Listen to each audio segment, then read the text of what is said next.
Welcome back, baseball fans. We are getting ready for game two of our doubleheader between the top-ranked Trinity Tigers and their SCAC opponent, the Austin College Kangaroos. The Tigers won the first game of the doubleheader 12-4, and now they've got senior James Natoli on the mound. And for the Kangaroos, their lineup: shortstop Brandon Hill leading off this time, batting second.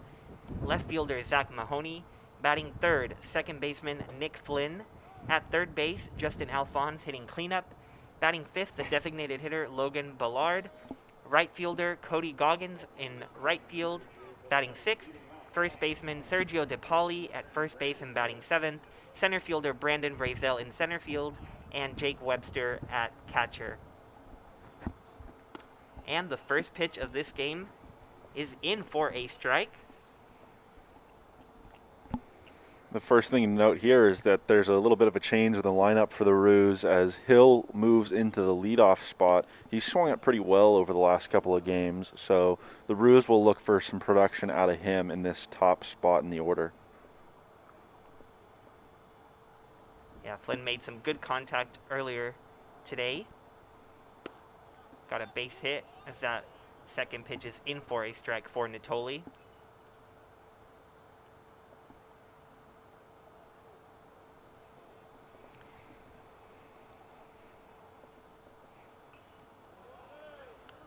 That ball gets away from catcher Michael Goodrich, who is behind the plate after serving as the designated hitter in game one.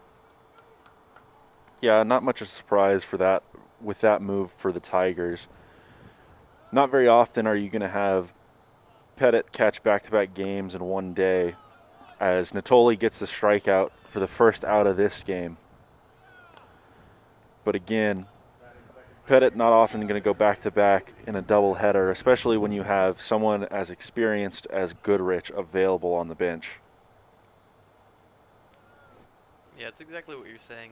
Goody is a trusted hand, and especially with a pitcher on the mound like Natoli, you know that you can trust that combination to give you a solid number of innings together. They're going to have a good connection. There's not going to be any miscommunication between the two of them, and you can probably count on 6-7 solid innings out of that pairing. That ball is bounced back up the middle, and that is a base hit for Mahoney. So a single for the Kangaroos' leading hitter. Yeah, and a bit unfortunate to have that kick off the mound in the way that it did. Looked like it might have been moving slow enough to be reachable for at least a throw to first. But as it is, nobody was getting to that one.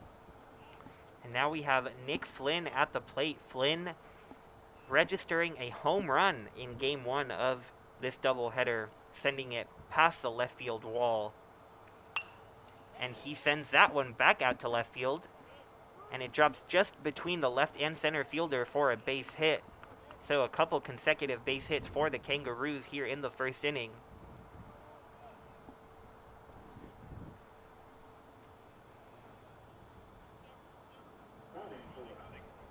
Yeah, and it looks like Flynn just barely missed that one, didn't get the bat head out on the baseball, but was still able to do enough with that one to dump it into left center field in front of the left and center fielders for the Tigers. Now we have cleanup hitter Justin Alphonse at the plate.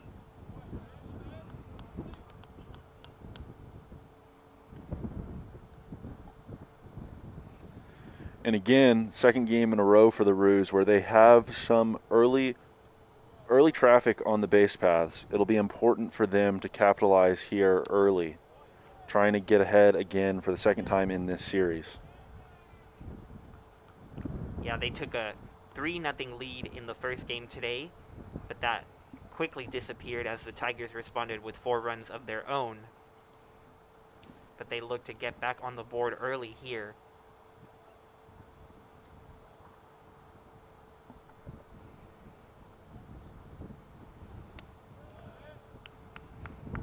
Natoli's pitch just low.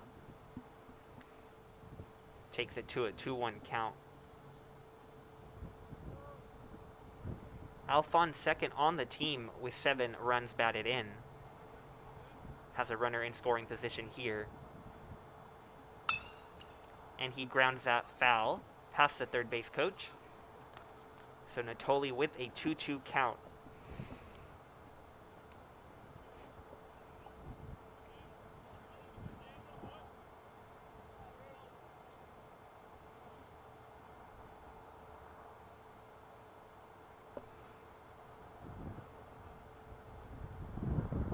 Natoli's 2-2 pitch is on the outside corner, called third strike.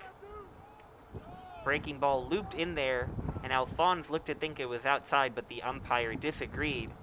And that's the second out of the inning for Natoli and the Tigers. Yeah, what looked to be a little bit of a delayed call from the umpire there, but I think he got that one right in the end, as that one looks like it caught the outside part of the plate. Yeah, Natoli is so good at catching those corners. He's done it consistently year after year, every start that I've watched him, and just about.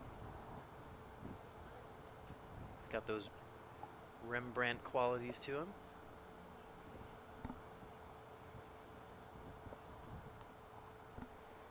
Natoli looks to get out of this inning. There's now 2 out. Logan Ballard at the plate, and he steps off the mound after a pickoff, keeping close tabs on Mahoney over there at second base. Mahoney does have 4 stolen bases on the year.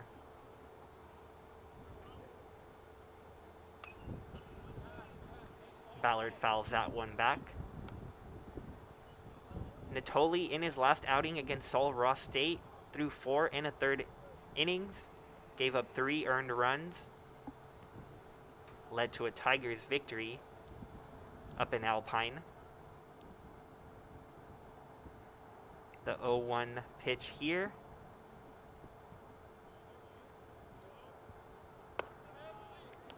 Is up for a ball.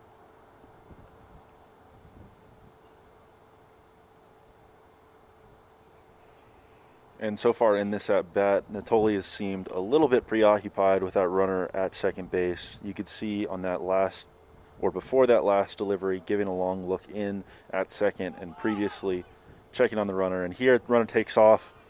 Natoli able to pick him off, and that will end the inning here.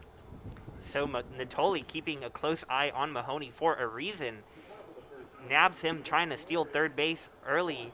Here, Austin College doing anything they can to get on the board, but it does not work out. So now the Tigers are coming to bat in the bottom of the first.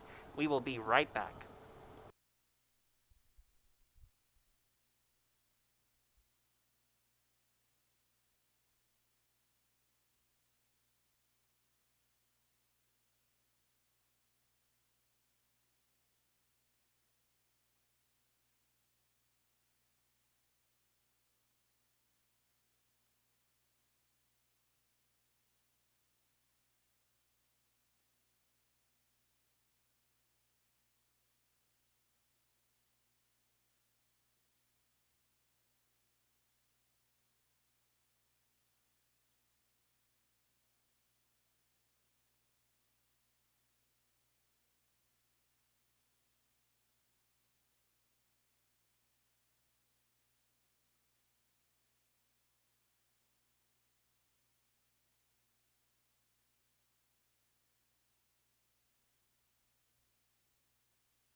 As the Tigers get ready to hit in the bottom of the first inning, let's take a look at their lineup.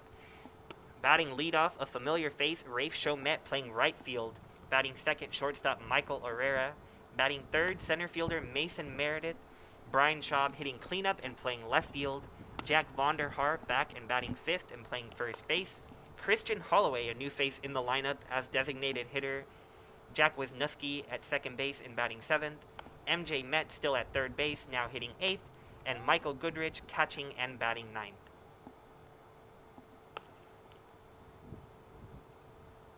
And on the mound for the Austin College Kangaroos, we have Jake Thomas.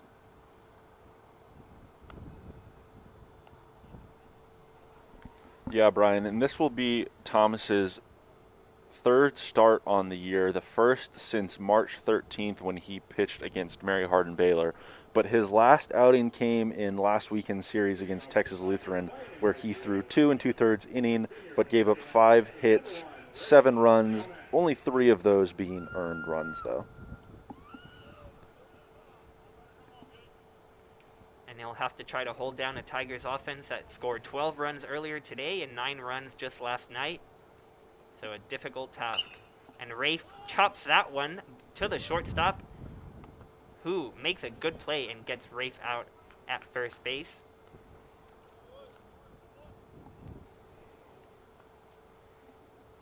Thought off the bat Rafe might beat that out, but a real nice play by Webster there.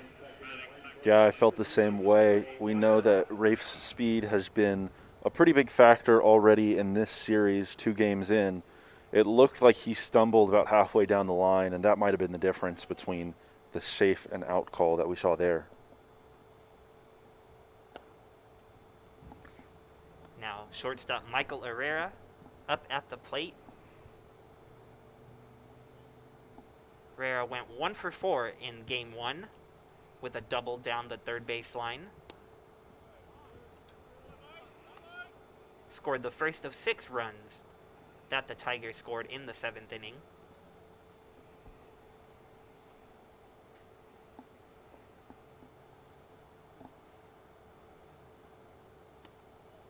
(2-0) pitch from Thomas is just outside, so he's fallen behind 3-0 to Herrera.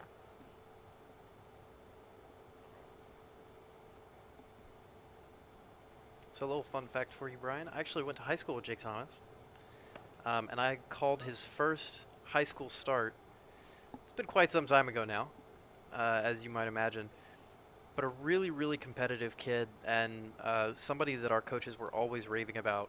So I know that, hard worker, all of those different things that get tossed around when you have somebody who's a professional at what they do, but I know that he's going to give them some competitive spirit on the mound here. We'll see if it translates to results. Obviously, he's facing a very good Trinity lineup, but, always fun to throw that in. That is quite an interesting fact coming out of League City Lutheran South High School, right? That's me.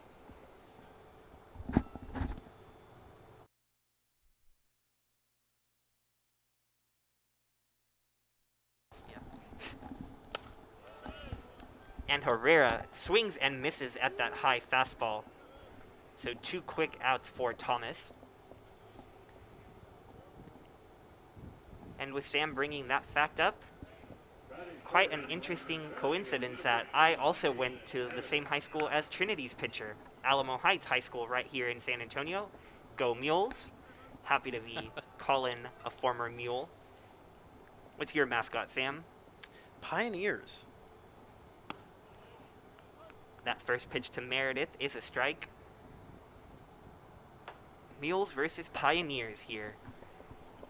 And while both of those schools are being represented in this game, they're also being represented in the highest level of baseball, with former Pioneer Cabrian Hayes making his start in opening day yesterday with a home run, and former Alamo Heights Mule Forrest Whitley still working in the major leagues. You have it right there. There is a lot to look forward to as these two teams are on the field. Great talent everywhere you look. And the Tigers went scoreless 1-2-3 in the first inning, but we will be right back with the second inning.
after a scoreless first inning, James Natoli is back on the mound.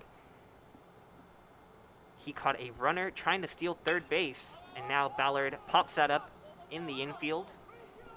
Metz calls it off and catches that pop fly. With it now being 4 p.m., that sun is well up there in the sky, so not an easy pop-up to catch.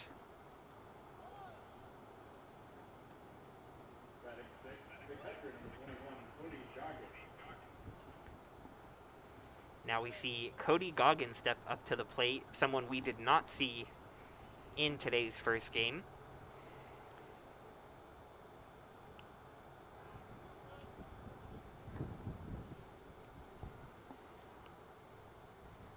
The lefty catcher, graduate student from Appleton, Wisconsin.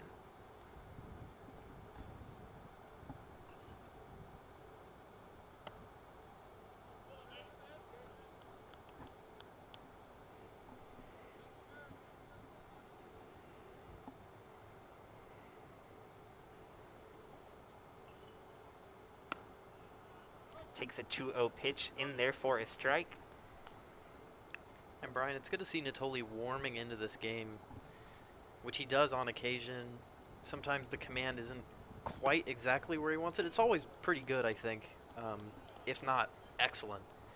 But sometimes it takes a couple of batters for it to really get on par. But then he really starts to challenge hitters and ask questions of them, like he did just there.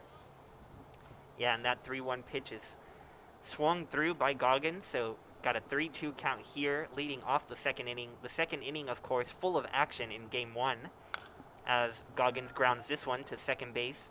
Jack Wisniewski has that one and gets the easy out at first, but Austin College scored 3 runs in the second inning of Game 1, followed by Trinity's 4 runs, so we will have to wait and see if the second inning of Game 2 is just as action-packed.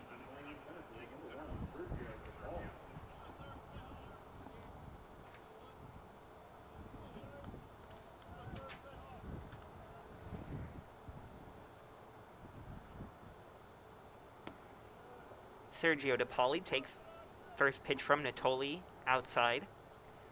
Pauli also someone who did not play in Game 1, but did play in last night's game. Pauli pops that one up. Another one towards third baseman. And he gets that one. So a quick 1-2-3 inning for Natoli. We will head to the bottom of the second with this game scoreless.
We are back here in the bottom of the second inning. Brian Schaub up to bat for the Tigers, and he is hit by first pitch from Thomas.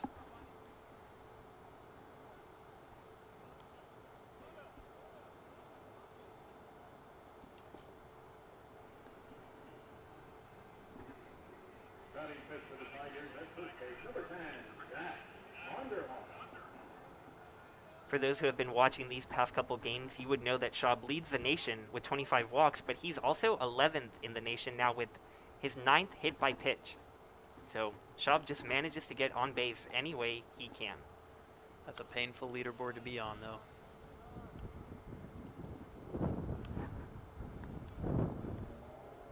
He also, of course, leads the SCAC with 6 home runs, which could explain why pitchers have the desire to not mess with him.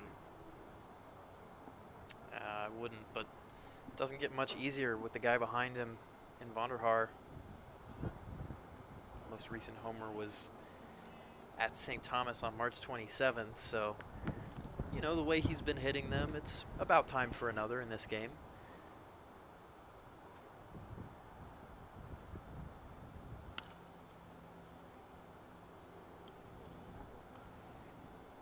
Yeah, he might be due for another home run, like you said, and with the RBI he had earlier today, he's now tied for 6th in the country with 28 runs batted in. So a really powerful duo between Schaub and Vonderhaar at 4 and 5. That 0-2 pitch just high, tried to loop that one in there.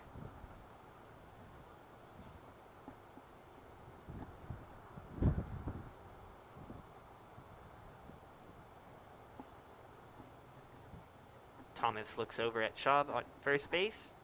The 1-2 high once again.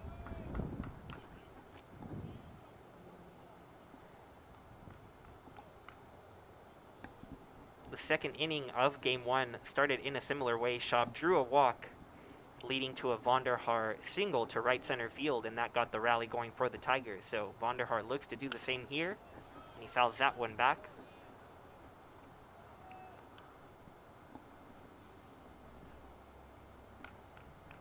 Looks like Vonderhaar has been finding those pitches just a little late on them.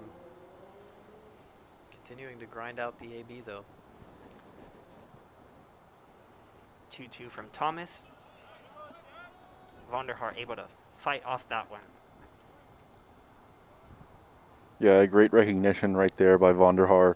Sees the breaking ball, recognizes that it's inside, and just does everything he can to pull his hands through quickly to get barrel on baseball, even though it's fouled off. Allows him to extend this at-bat.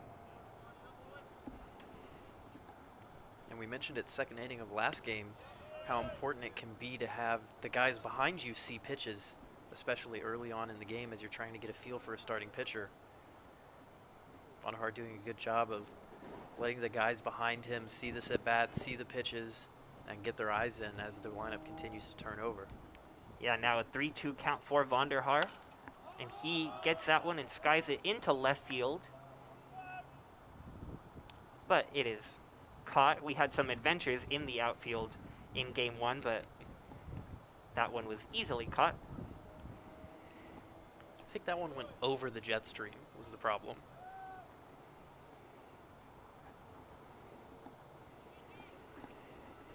And now a new name in the lineup for the Tigers. We have not seen Christian Holloway in this series, but the first year has delivered when he has gotten to play. You see right there a 5.29 average. Hasn't played a ton of games, but been a big contributor when he is in the lineup.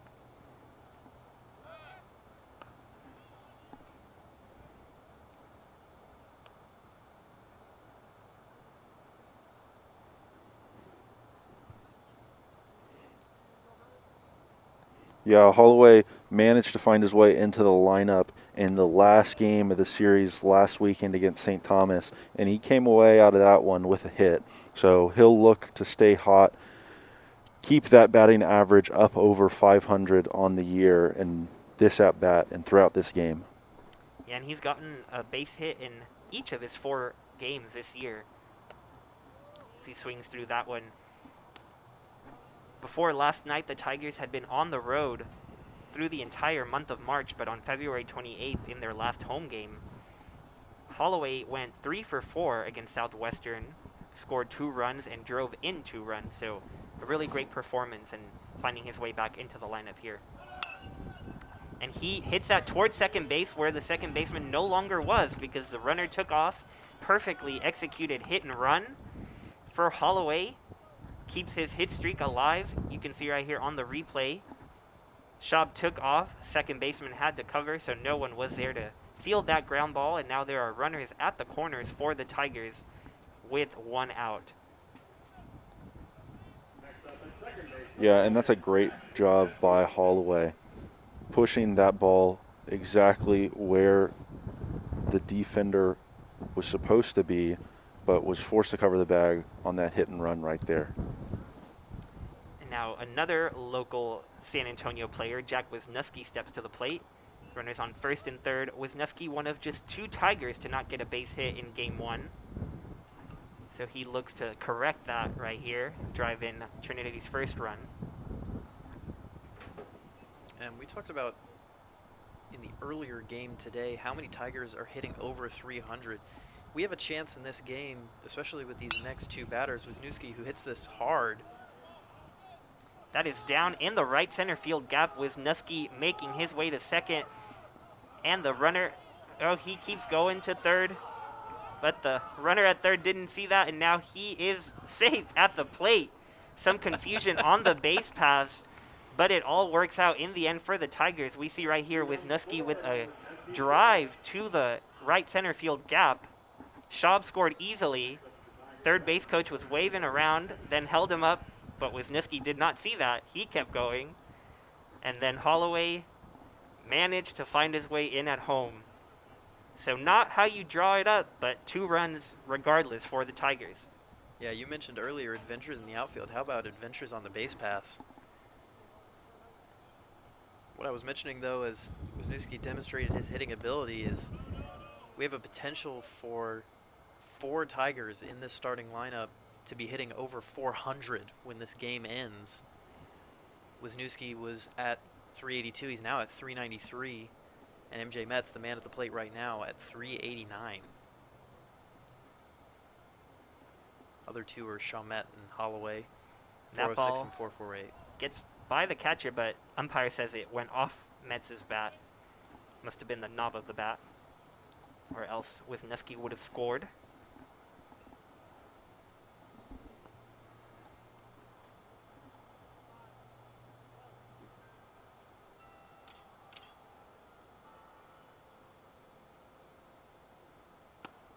Metz swings through that pitch for his second strike.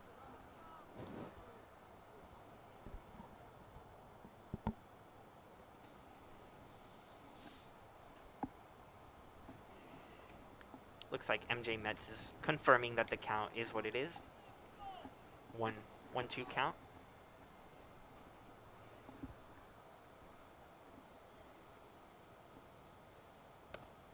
And that pitch is high. So now 2-2 after that foul tip.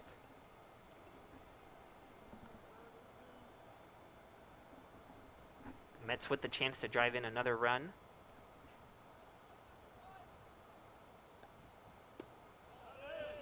That ball is just outside. Good job laying off of that one. And now the count is full at 3-2. Metz drove in 1 run on a bouncing ground ball to third base that went just over the third baseman's head in Game 1. And he takes ball 4. So Metz draws a walk, and once again we have runners at the corners for the Tigers. Yeah, that's a great job. Great at bat from Metz right there. I think it's something that some of the Tigers pitchers struggled with last night, was getting ahead in counts and then continuing on to issue a walk. So Metz fell behind early there, but he still found his way on base, which is really important. And now Michael Goodrich looks to leave off right where he ended Game 1. He drove in 5 runs earlier today, and now another opportunity to add to that.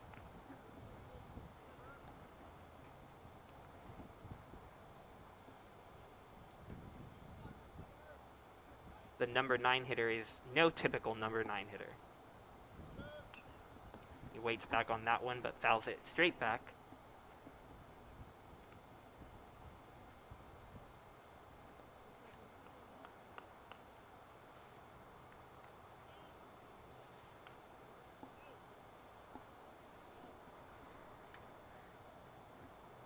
Thomas. Ready's a 1-1. He gets that one past Goodrich. Fastball up and away. Yeah, as you said, that pitch is a little bit away, but a lot of these hitters in this Tiger order are looking to pull the baseball, and I think that was the issue right there. If you're going to have any success hitting that pitch, you got to go to the opposite field with it. And that ball hits Goodrich. Looked like MJ Metz was off and stealing on that pitch, but it doesn't matter, as Goodrich now heads to first base, and the bases are loaded for the Tigers, and now we have the top of the order coming up in Rafe Chomet. So a big opportunity early for the Tigers to break this game wide open.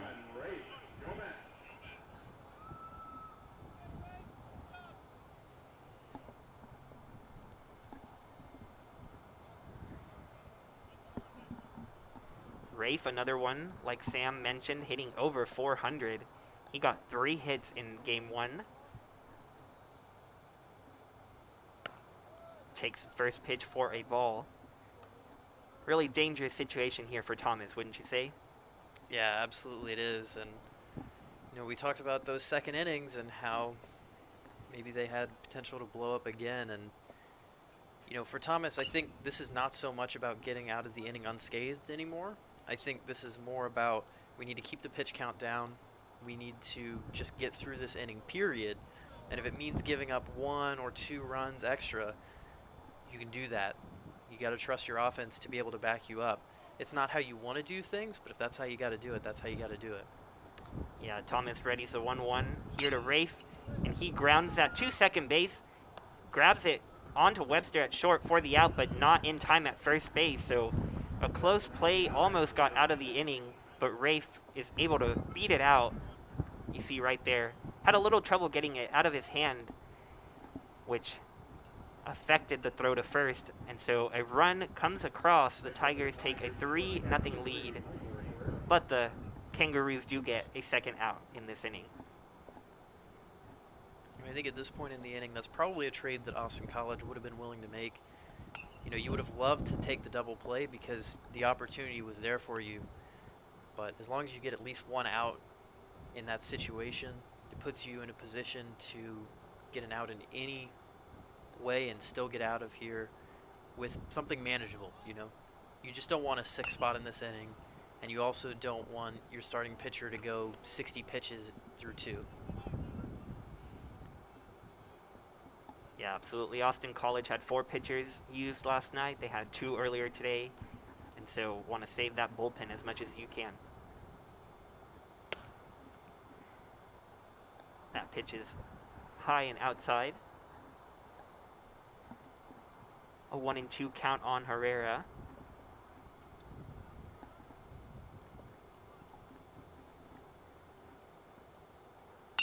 Herrera lines that one to second base yet again, but Mahoney has it and takes the short out at second base to get out of the inning.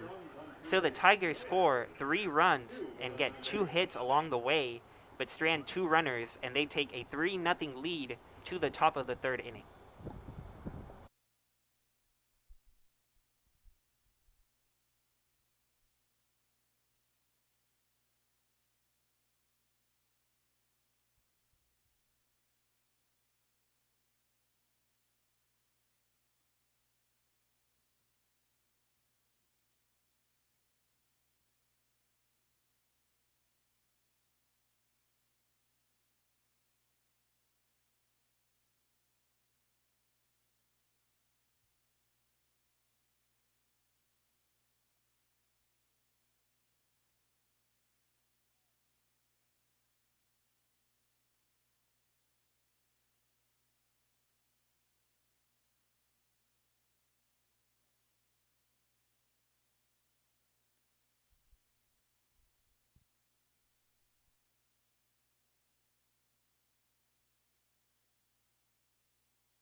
As we get back into the action here in the 3rd inning, we mentioned that James Natoli, who is on the mound, attended Alamo Heights High School, as did I myself. And as Natoli gets ready to deliver this first pitch, which is outside. We wanted to say congratulations to Coach Danny Porch on his retirement. Coach Porch has been a longtime supporter and part of Mules baseball at Alamo Heights, also a PE coach at Woodridge Elementary School, part of Alamo Heights Independent School District. So, Coach Porch, if you're watching, thank you for everything you've done for the community and for Alamo Heights.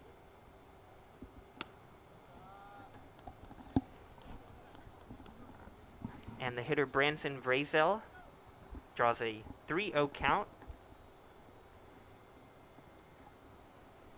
Looks to get on to start the third. And he thought that was a ball 4, but umpire makes sure he stays in the batter's box, so now a 3-1 count.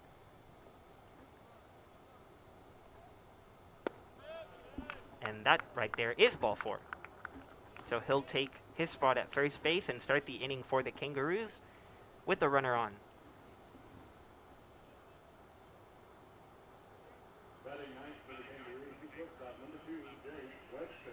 And I think it's always interesting to see the opposing pitcher come out of the dugout after a long inning by his offense. You haven't thrown pitches in a while. Maybe that groove that you were getting yourself into, you're not quite as in anymore. So you have to kind of pick yourself back up, sharpen that focus again, get that proprioception back where it needs to be.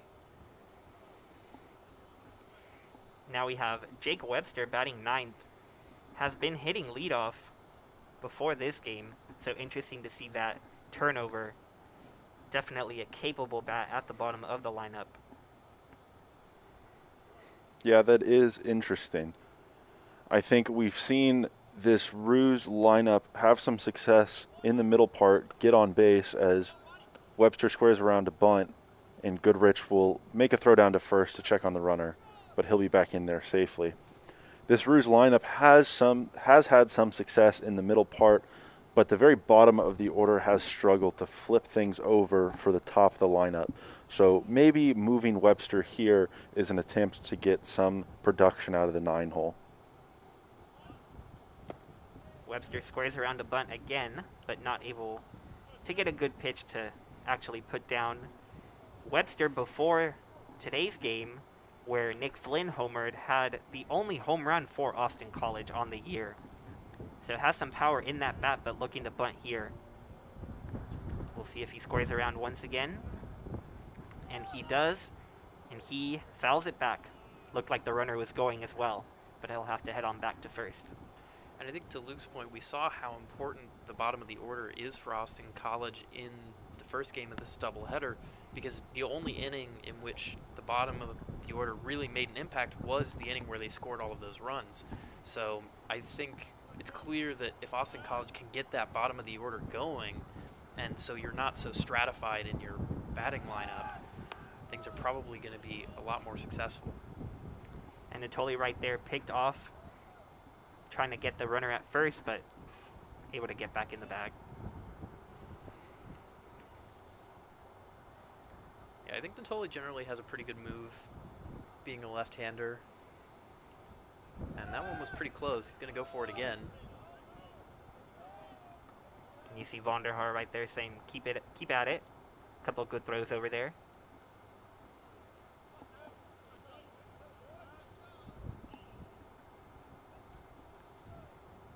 Now the 2-2. Webster has been scoring around a bunt. We'll see if with 2 strikes he does so again.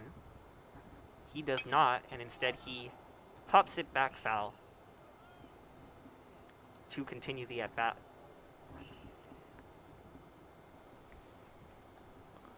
But this is really exactly what you're hoping for out of your 9-hole. This has been a long at-bat. He's forced Natoli to work a little bit.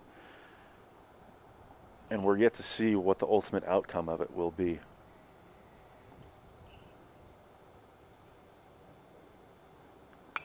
Natoli's 2-2 is lined into left field by Webster. He went down and got that one. A little trouble out there by Schaub to get it, but brings it back into the infield. So now Austin College has something cooking with 2 on and nobody out. And I think part of the reason that it's so crucial is now you get to your top of the order, and there are already people on base, right? You already have traffic, so the pitcher is under more pressure. He has to face your best hitters under pressure, and any mistakes that he makes can be punished. Now, visit at the mound. Luke, you're familiar with these types of visits as a former catcher yourself. What's going on right here? Well, I think Coach Smith is going out there just to calm Natoli down, just to remind him that he has the stuff to get the job done. I think one of the issues for Natoli in this inning has been his command. He's been out of the zone a little bit, issuing a leadoff walk in that second at-bat, was a little bit out of the zone, and ultimately Webster went down to get a pitch that was a ball. A really great job by the hitter, not really a mistake on Natoli's part. So just reminding the pitcher that he's doing a great job out there, just needs to keep continuing to attack the zone right here. And now we have leadoff hitter Brandon Hill, who's had some good swings throughout the day today, but he squares around a bunt. And Natoli steps off before he gets that chance. So Austin College looking to move the runners over and try to chip into this 3-run lead.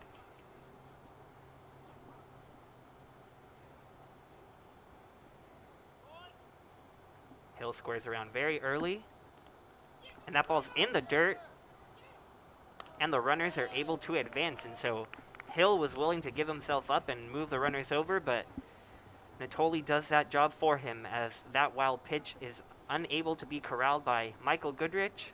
And now the Kangaroos have runners on second and third with nobody out. Yeah, and that was just a great read on a ball in the dirt by Vrazel. If he waits to see if that one gets away, then he's probably thrown out at third, as Goodrich made a good play to hustle and get that one and get a throw over to third. Another one in the dirt. This time Goodrich can block that one. Now Hill with a 2-0 count. So now he goes from trying to move him over to try to bring him in.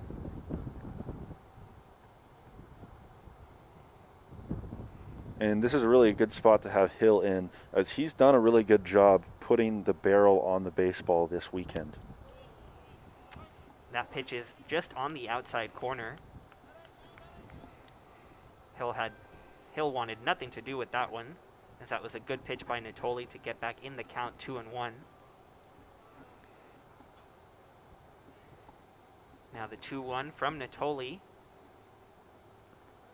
In the dirt once again, but another block from Goodrich. So Natoli not afraid to throw the ball in the dirt, even with a runner on third. Yeah, and what we talked about a little bit in the first game of the doubleheader was that this Ruse lineup has failed to make really, really solid contact on the baseball. And on this 3-1, not very solid contact there either, as Natoli gets off the mound and throws it away past first baseman Jack Vonderhaar.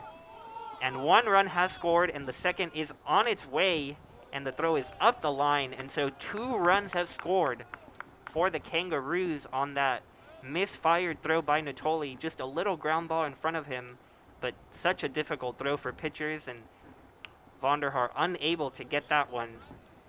Hill ends up at second base, now representing the tying run with nobody out. And fair play to Hill, he ran that out hard, and I'm not sure Natoli was expecting him to be that far down the line by the time that he had the ball corralled, so he had to rush his throw a bit. But it looks like we're going to see a pitching change here. Yeah, so an early exit in the third inning for James Natoli. Just 2 innings thrown plus these appearances in the third. Allowed 2 runs, which will likely be unearned. But we will be right back after this pitching change.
Replacing James Natoli on the mound is right-handed pitcher Matthew Thomas, the senior out of Scottsdale, Arizona. Thomas, someone we're used to seeing sometimes later in the game, has 2 saves on the year.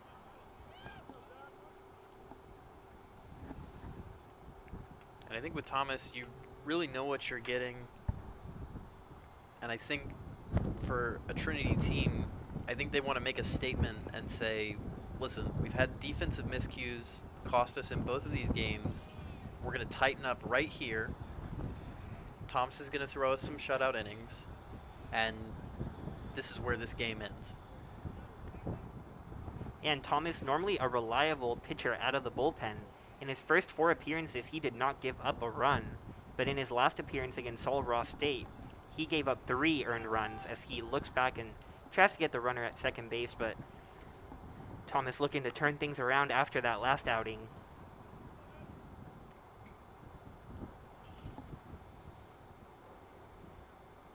He has 14 strikeouts in just 9 innings, so definitely swing and miss stuff from the senior. As Mahoney fouls that past third. A really nice response here from Austin College, an offense that we've talked about this week as not being the most prolific one, but they've responded well to the Tigers' 3 runs in the last inning with 2 of their own here and looking to add even more. 0-2 from Thomas is sent in the air, and Thomas got to the spot and gets it himself. So a pitch inside that Mahoney was not able to get the barrel of the bat to, and an easy out for Thomas to get. Now we've got the home run hitter Nick Flynn at the plate.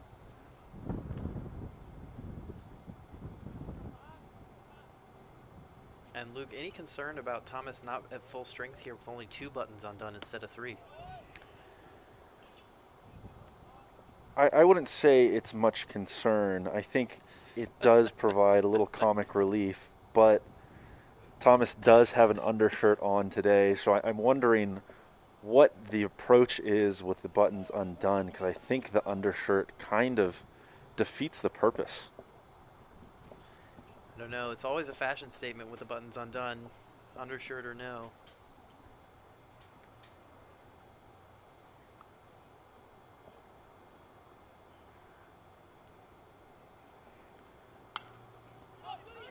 Flynn with another pop-up that stays in the infield, and Goodrich is able to catch that one right near the plate. And Brian, 3 buttons or 2 pitches have looked really sharp so far, I gotta say. Yeah, it seems to be that his buttons are not distracting him in any way. This is Thomas's 5th year at Trinity, so he must know what he's doing with his uniform. Now steps in cleanup hitter Justin Alphonse, who gets hit again. He got hit by pitches twice in Game 1, and now once again in Game 2. So we'll be all bruised up as the Kangaroos head back to Sherman after today's game. But for him, another runner on base, and for the Kangaroos, another chance to tie this game up. And Luke, sort of another unforced error. Is there anything to that for Trinity? No, I don't think so. I think that's one that just got away from Thomas. He's been working in, and we've seen that result in 2 balls that were popped up in the infield. So I don't think that's going to deter him from working on the inside. And I think he'll look to continue that pattern here in this at-bat to get out of the inning.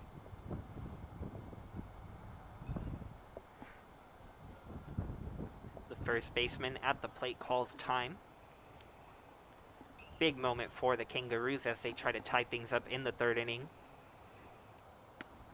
And that pitch from Thomas is just outside. Now 2-0 count.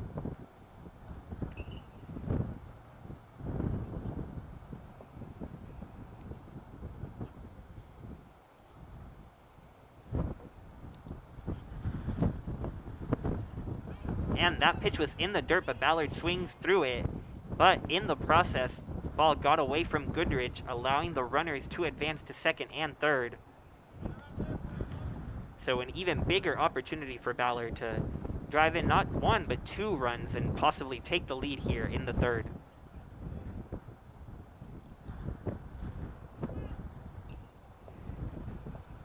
You can see and hear the wind really howling now. Beautiful sunny day, but the wind in full force as Thomas sends in the 2-1 pitch and gets it in there for a strike. Ballard a little frustrated with that call, but he still gets another shot at it. 2 on, 2 outs, and a 2-2 count. Yeah, as a hitter, you hate to see that pitch get called as a strike. You can deal with swinging at the breaking ball on the outside part of the plate, but trying to pull your hands through and putting the barrel on the baseball that's dropping on the inside, on the inner half, is a really hard feat to accomplish. And Goodrich with the good block right there to keep the runners where they're at. But it does take the count full to 3-2. So Thomas is looking to get out of this inning with the lead for Trinity. But Ballard trying to come up with a big hit. The 3-2 pitch from Thomas is grounded back up the middle. Herrera ranges over, grabs it nicely, and throws it, and it gets past Vonderhaar. Unable to get it. And that will bring in 2 runs for the Kangaroos. So another throwing error at first base. You see Herrera had to go a long way to get it and just unable to throw it accurately. Vonderhaar unable to pick that up. And the Kangaroos have taken their first lead of the game. Yeah, and that would have been a very tough play to pull off, but we know Herrera has the skill to do it. And that one is sent to left field, sending the left fielder shot back, and that drops in for a base hit. The ball is back in the infield in time to prevent another run from scoring, but the Kangaroos offense has come alive in this inning. That was Cody Goggins sending the ball to left field for a double. I think it is important to note, though, that part of the reason the Roos are still hitting in this inning and were able to take the lead with that last error was the heads-up base running that moved the runners from first and second to second and third, because that took away the force play that Herrera likely would have had at second base on that last play. Yeah, that's a great point, Luke, and credit to Austin College for doing the literal things really well in this inning. It started with the bottom of the lineup and has just continued running the base paths effectively, being alert, running out that play that Natoli had on the baseball, forcing the error. There's been a lot of really good things from Austin College fighting to try and take this lead. Yeah, and I think we've seen a lot of bright spots from Austin College this weekend. They just have yet to play a complete game, and I think this is a series that they'll take things from and they'll continue to build as they move forward this year. And Sergio DePauli fouls that one off to keep the count at 0-2. And guys, absolutely, Austin College has shown great fight in these games, even though they haven't been able to pull off a victory. They've kept it close, and even last game, even though it ended up 12-4, they were right there for most of the game.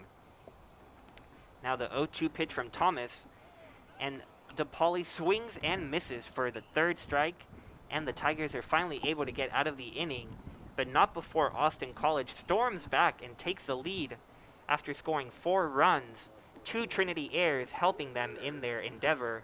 But nonetheless, the Kangaroos have the lead 4-3 as we head to the bottom of the third.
So after a tough second inning for Austin College and Jake Thomas on the mound, he now takes the mound with a 4-3 lead after his offense provided him with 4 runs in the last half inning.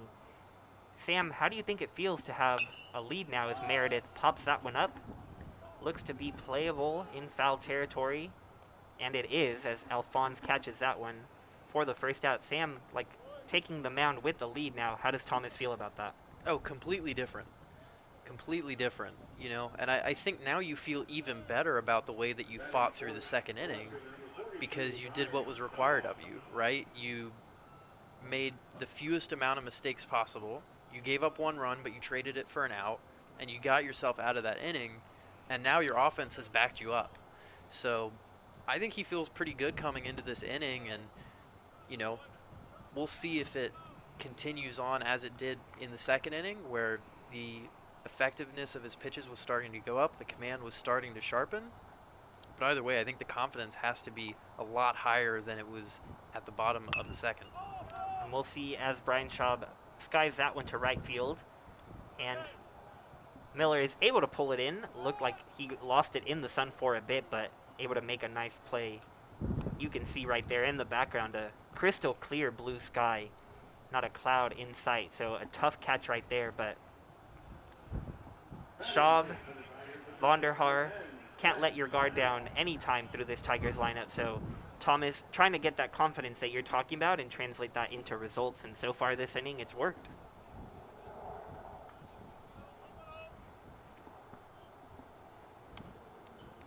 Vonderhaar swings at the first pitch and fouls that back. Yeah, and I know even dating back to high school, Thomas has always had stuff. And I think when he really zeroes in and when he relaxes and lets his mechanics move fluidly, he can be a very difficult pitcher to hit. So I think if you're Trinity, you want the least confident version of Thomas that you can get. Because look at that pitch. Yeah, really nice action on that one. Completely fooled Vonderhaar. What are you seeing from him, Luke? I'm seeing an over-the-top arm action right now, and that was a real absolute wipeout pitch. Catcher wants that one up, but Vonderhaar is still able to get a piece of it, and catcher tells Thomas even higher on this next one. I think a real important thing for Thomas this inning, especially, is not allowing Trinity to get back in it immediately. That's what happened in the first game of the doubleheader. When the Brews pulled ahead, Trinity was able to bounce back immediately, but Thomas is off to a great start this inning, having already recorded the first 2 outs without allowing a base runner.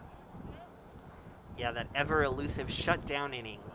Shutting down the opponent after your team has scored a few runs. And looks like Thomas is going to be able to get that as Vonderhaar pops it up to third, but that is a 1-2-3 inning.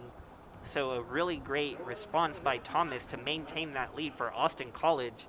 And they lead the top-ranked Trinity Tigers as we head to the 4th inning here in San Antonio.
This 4th inning gets underway with the Kangaroos up 4-3.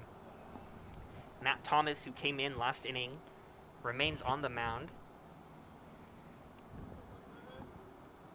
And Brazel squares around a bunt again. That one goes foul.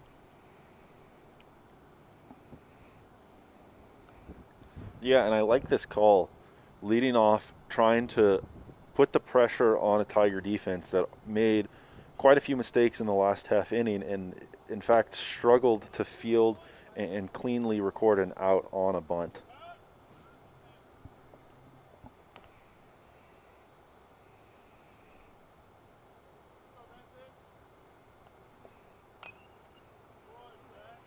Vrazel's able to foul that 1-2 pitch off. I think you're absolutely right, Luke. In game one, the Tigers had 4 errors early on in the game, and even though they cleaned it up, now they have 2 early on in game 2. And so putting pressure on the defense, I think, is always a good thing. It was that 1-2 pitch is just high and outside.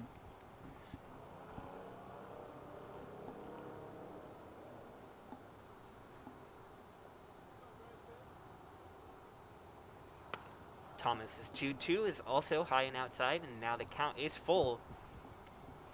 So Vrazel doing what you want from someone leading off the inning, making Thomas work. And fouls that one. Very uncomfortable swing, but doing all he can to stay alive, and he is. 26 pitches already for Thomas in just an inning of work.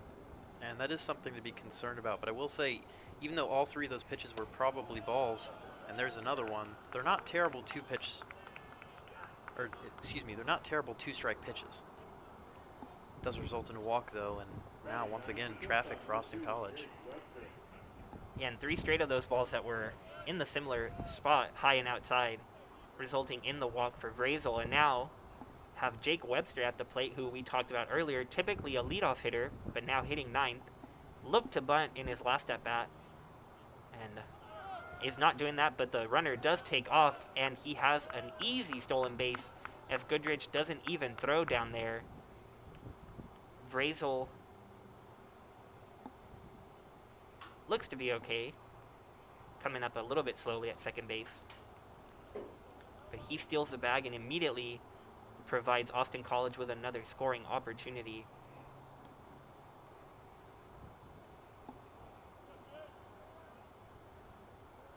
And it's all the things that we had mentioned for Austin College, the things that they're doing well. Fouling off pitch after pitch. And now Webster does square around a bunt. Yeah, exactly.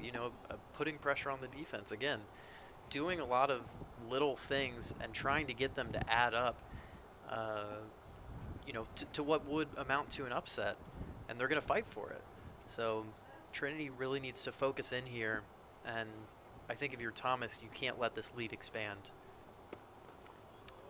Jake Webster, after squaring around a bunt, swings through that one. For Vrazel, who stole that base, that's his 4th stolen base on the year. So definitely a threat on the base pass. We'll see if he tries to take third. We've seen that a couple of times from Austin College in this series. Hasn't worked out for them, but you never know. And the 1-2 pitch from Thomas is outside in the dirt, and Vrazel won't even have to worry about stealing third because he's given that opportunity. And now with nobody out, Jake Webster has Vrazel right there on third base with a chance to expand Austin College's lead. Yeah, and what we're talking about for the Tigers, trying to limit the mistakes that happen right here.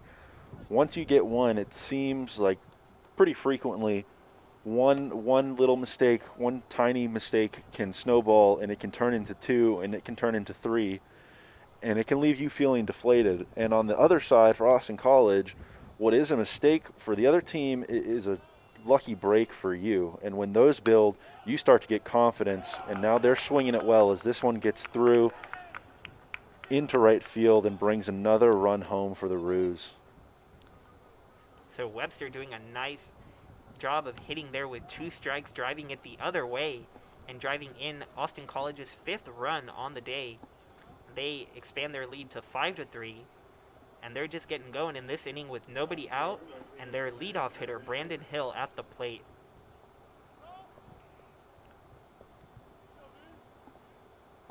Looks like he's going to try to bunt. Thought that one was too high, but the umpire calls that one a strike. So they're sticking to it. They're trying to steal bases, bunt, anything it takes, and so far it's working for them in this game too. I mean, there are a lot of ways to win in baseball, right? And if the way to do it for you is to small ball your way to a win, you can do that. You know, you're going to have to pay a lot of attention. You're going to have to really fight for it, but it's possible. And so, you know, I don't think Trinity should make the mistake of underestimating this approach and attributing it to, oh, it's, you know, little bloop hits, it's little mistakes, it's not a big deal. It can really spiral. Yeah, and right there, Hill grounds to third base, but Tigers able to record that out. Runner does advance to second base, as it would have been hard to turn two. And now that brings the Kangaroos' leading hitter to the plate, Zach Mahoney.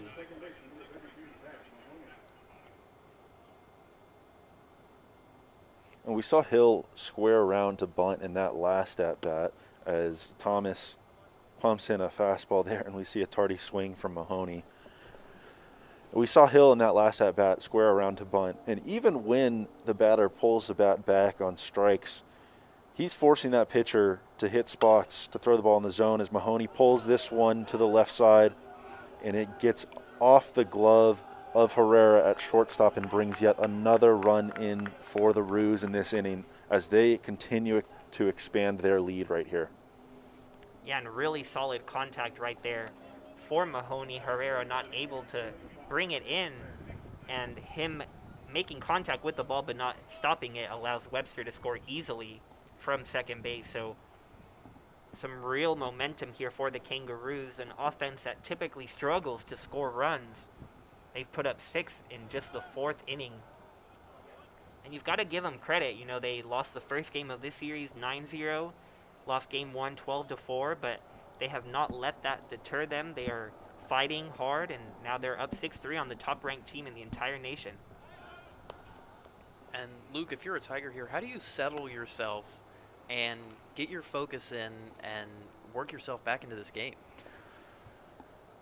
I think you look back at your last 2 games and you realize that over the course of those 18 innings, you were able to put up 21 runs. You know that no matter how many runs Austin College is going to put up in this inning and throughout this game, you have the offense that can overcome that deficit. You can go out, you can put up 10, 11, 12 runs easily, and you're not even going to break a sweat doing it. Yeah, I think that's a great point. You know, self-confidence truly is a thing, and even when you're on defense, if you have the assurance to know, okay, the game isn't lost, you know, it's not as though they've put up 6 and we're never going to be able to touch that. They've put up 6, we can come back to it, but we got to start putting outs together. Flynn pops that up in foul territory. Goodrich is after it, but he is not able to get that. And so Flynn stays alive at the plate with a 1-2 count.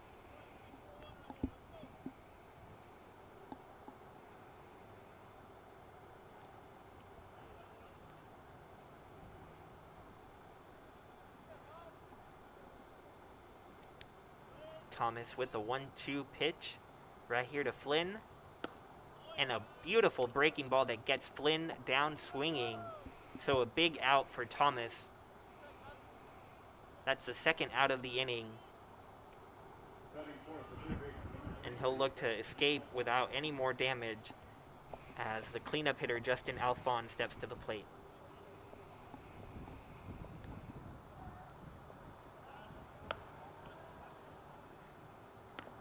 Alphonse getting hit by a pitch in his last at-bat.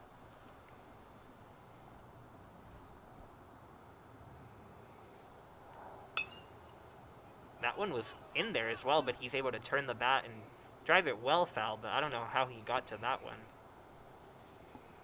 Yeah, some quick hands to even get the barrel on it, and that was pulled with some power.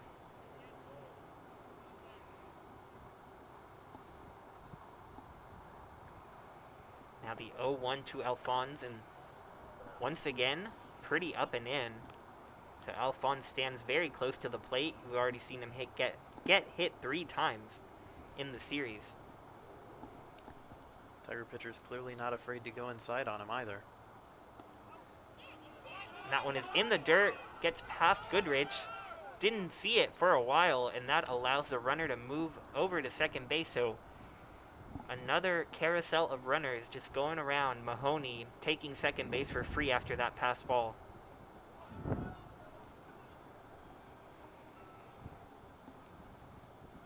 So now with 2 outs, Alphonse with a chance to drive in another run.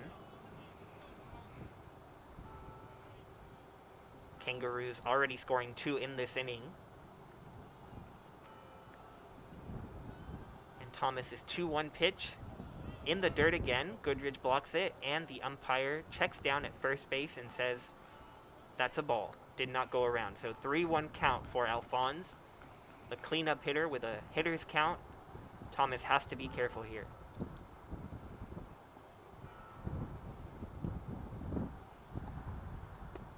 And that pitch is down and away. So Alphonse draws the free pass, and now runners on first and second. For the Kangaroos, there are 2 down, but they still have a great chance to score as they've got first baseman Logan Ballard up to bat. Yeah, and that's not the worst result in the world after that pass ball allowed Mahoney to advance to second. You take the bat out of arguably the Roos' best hitter's hands, and now you have a double play. Well, not necessarily double play, but you have a force out at any of the 3 bags in the infield. Yeah, and now Matt Thomas has exited the game as the Tigers make a pitching change. So that leaves Thomas having thrown 1 2/3 innings, allowing 3 runs, 2 of which were earned. And now we will take a quick break while the Tigers switch pitchers.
We are back here with Trinity Baseball as we see the new pitcher, Corey Cater, warming up. Luke, what does Cater need to do to hold down this Kangaroos offense? Well, I think we've seen Tiger pitchers pitch to their strength, really, and allow hitters to put the ball in play.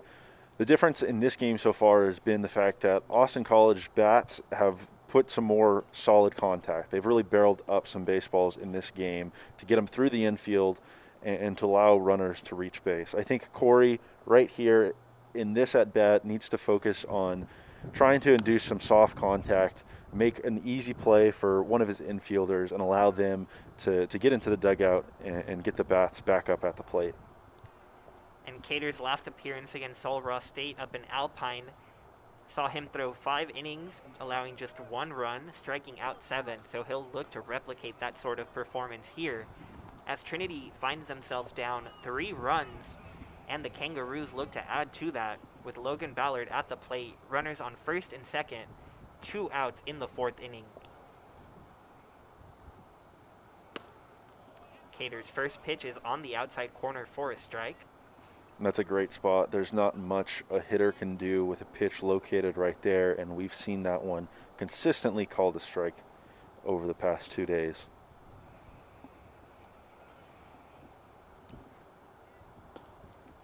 Now the 0-1 pitch from Cater.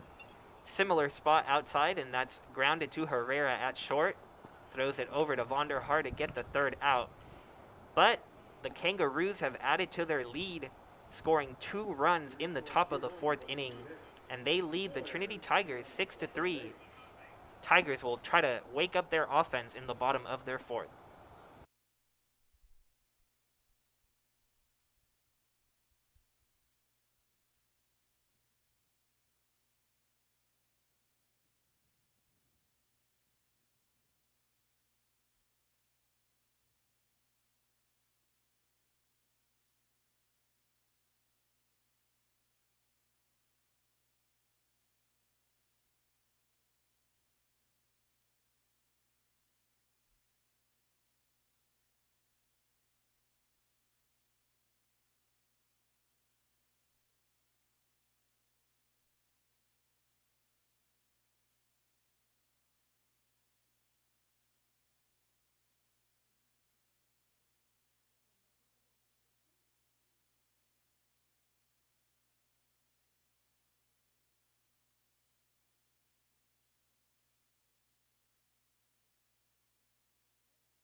Welcome back, everybody. We find ourselves here in the bottom of the 4th inning, seeing the top-ranked Trinity Tigers down 6-3 to Austin College, and it looks like we have a pinch hitter. Nathan Brolick has come into the game.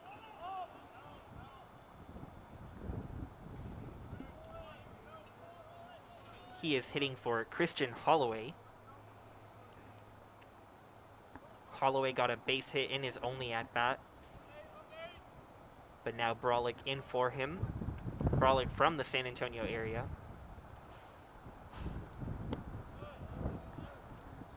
Shakes that pitch up and outside.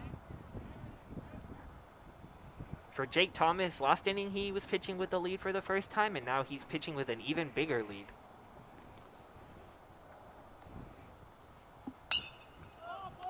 And that pitch inside is sent out to center field by Brolick, but an easy out there. And Brolick is retired after DePauli catches that fly ball in center field. Yeah, and I think contact sounded a little bit more than it was. That was a little bit towards the handle of the bat, so didn't quite get all of it. And right there you get a good view at the American and Texas flags blowing. The wind really playing a factor here. We've seen the cardboard cutouts. Some of them are now facing downward. They're not standing up in their seats, and it's caused some issues on some pop flies, so we'll see how that plays into the rest of this game here. That looping breaking ball is just low to Jack Wisniewski. In fairness, though, even though that was a ball, that might have been the tightest one that we've seen so far in terms of shape from Thomas. We'll see if he's able to maintain that feel. That pitch also just misses inside. So a couple good pitches just missing. And you see Thomas right back on the rubber, not wasting any time, but Wisniewski stepping out a little bit, trying to stall his momentum. And he flies that one foul to the left side. Yeah, and that's something that we saw from the Tiger pitchers in the last game of this doubleheader. Once they got that lead, they felt really confident, and they started working really fast, and we're seeing the same thing from Thomas right here.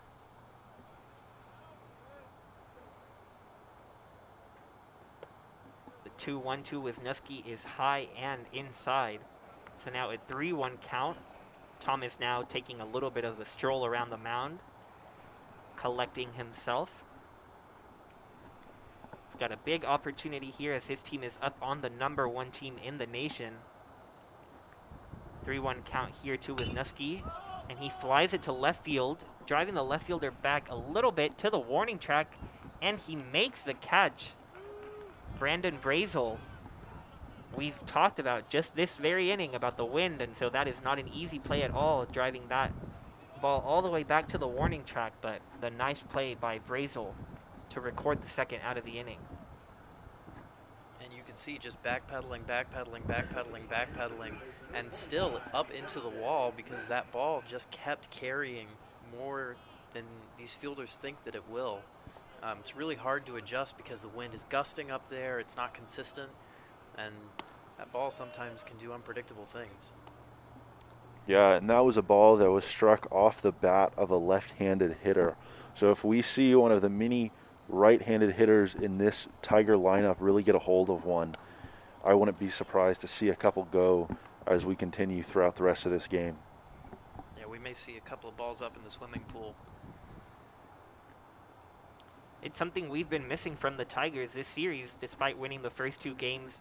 They're 12th in the country and first in the SCAC with 18 home runs, and Metz gets that one to left field, but it looks like that will be just short as well, as Brazel makes another catch, and so the Tigers go 1-2-3 in the 4th inning, a really nice response to Thomas and him gaining a bigger lead for his team. Austin College maintains the 6-3 lead as we head to the 5th inning.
After recording the final out in the 4th inning, Corey Cater is back on the mound for the Tigers, and he gets a swinging strike from Cody Goggins.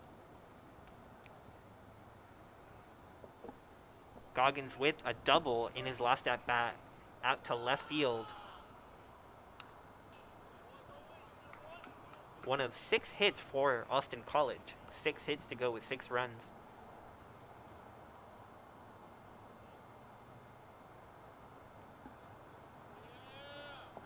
I think this from Cater is a little bit of what's been missing from Trinity pitching. Solidly ahead in the count. And that's not something we've seen very much, at least in this game, from the Trinity pitching staff. So you can waste one like that in the dirt now. It doesn't hurt you as much. Also important to note that the entire battery has changed as Tyler Pettit comes into the game for Michael Goodrich to catch.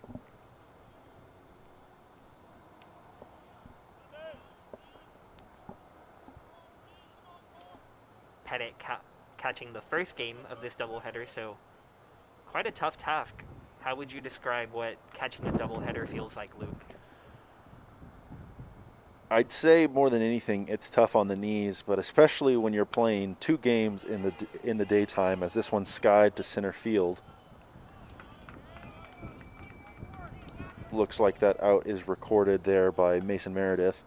I'd say once you're playing 2 both in the daytime, it really gets interesting to see how the sun beating down on you wearing full catcher's gear, how that takes a toll. I think it's helpful that Pettit at least got a couple innings off, aided by the fact that Goodrich came in.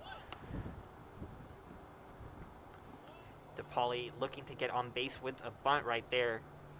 First time we've seen Austin College square around for a base hit with a bunt. Seen several attempts at sacrificing. But they're looking to increase their lead here. No reason to stop trying to get on base as Cater's pitch right there on the outside corner. This is just the 5th time in 16 games for Austin College that they've scored more than 5 runs. So a really big outburst for their offense so far today. And Cater's pitch is just inside. I think Cater thought that was 3rd strike, but that is not the case. Now a 1-2 count for DePauli,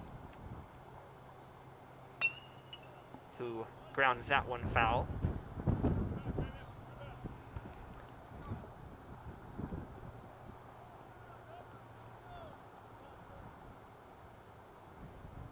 Cater takes a walk behind the mound. Looks like he's in a little bit of discomfort right here, so it'll be interesting to see if that warrants a visit from the mound. Yeah, and there you go. Catcher Tyler Pettit comes out to meet him, and umpire asking what's going on.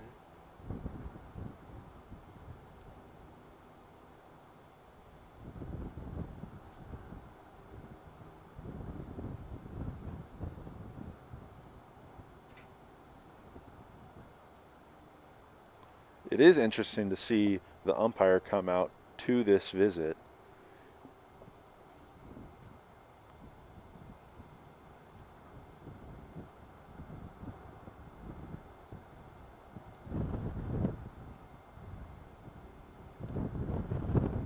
And it looks like Cater will stay on the mound.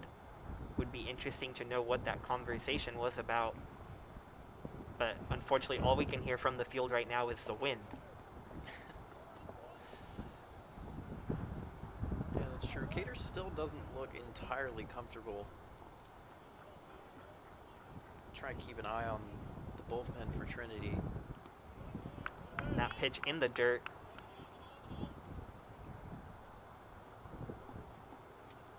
And up until that point, I would say maybe one sort of iffy pitch the entire inning, but none like that.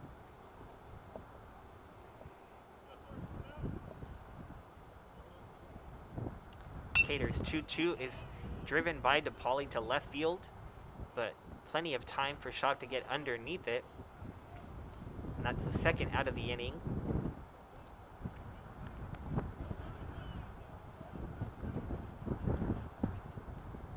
So some good contact right there from DePauli, but the wind not helping him on that fly ball.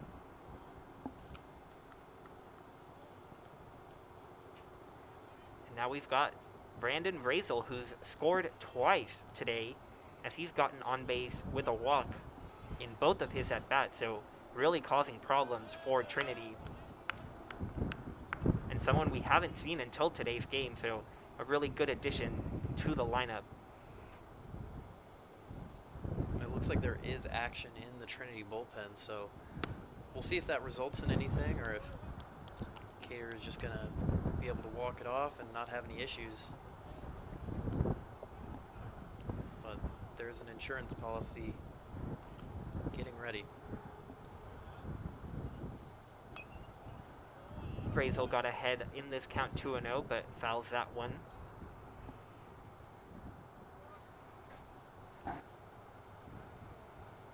Cater certainly does seem more comfortable in this at-bat. During that last one, he was removing his glove after every pitch, going to field that throwing arm, but that issue has been resolved.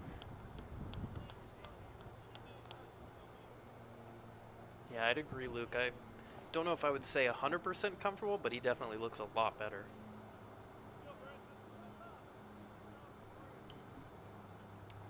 Now the 3-1 from Cater is grounded to third base. MJ Metz is able to get Vrazel out at first. So a 1-2-3 inning despite the pause by Cater. We head to the bottom of the 5th with the Tigers down 6-3. They'll look to come back and score a few runs.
Jake Thomas is back on the mound in the bottom of the 5th inning. He faces the new catcher in this game, Tyler Pettit, who came in to replace Michael Goodrich, who started this game. Thomas has retired 7 consecutive batters after allowing 3 runs in the 2nd inning. He's really settled in.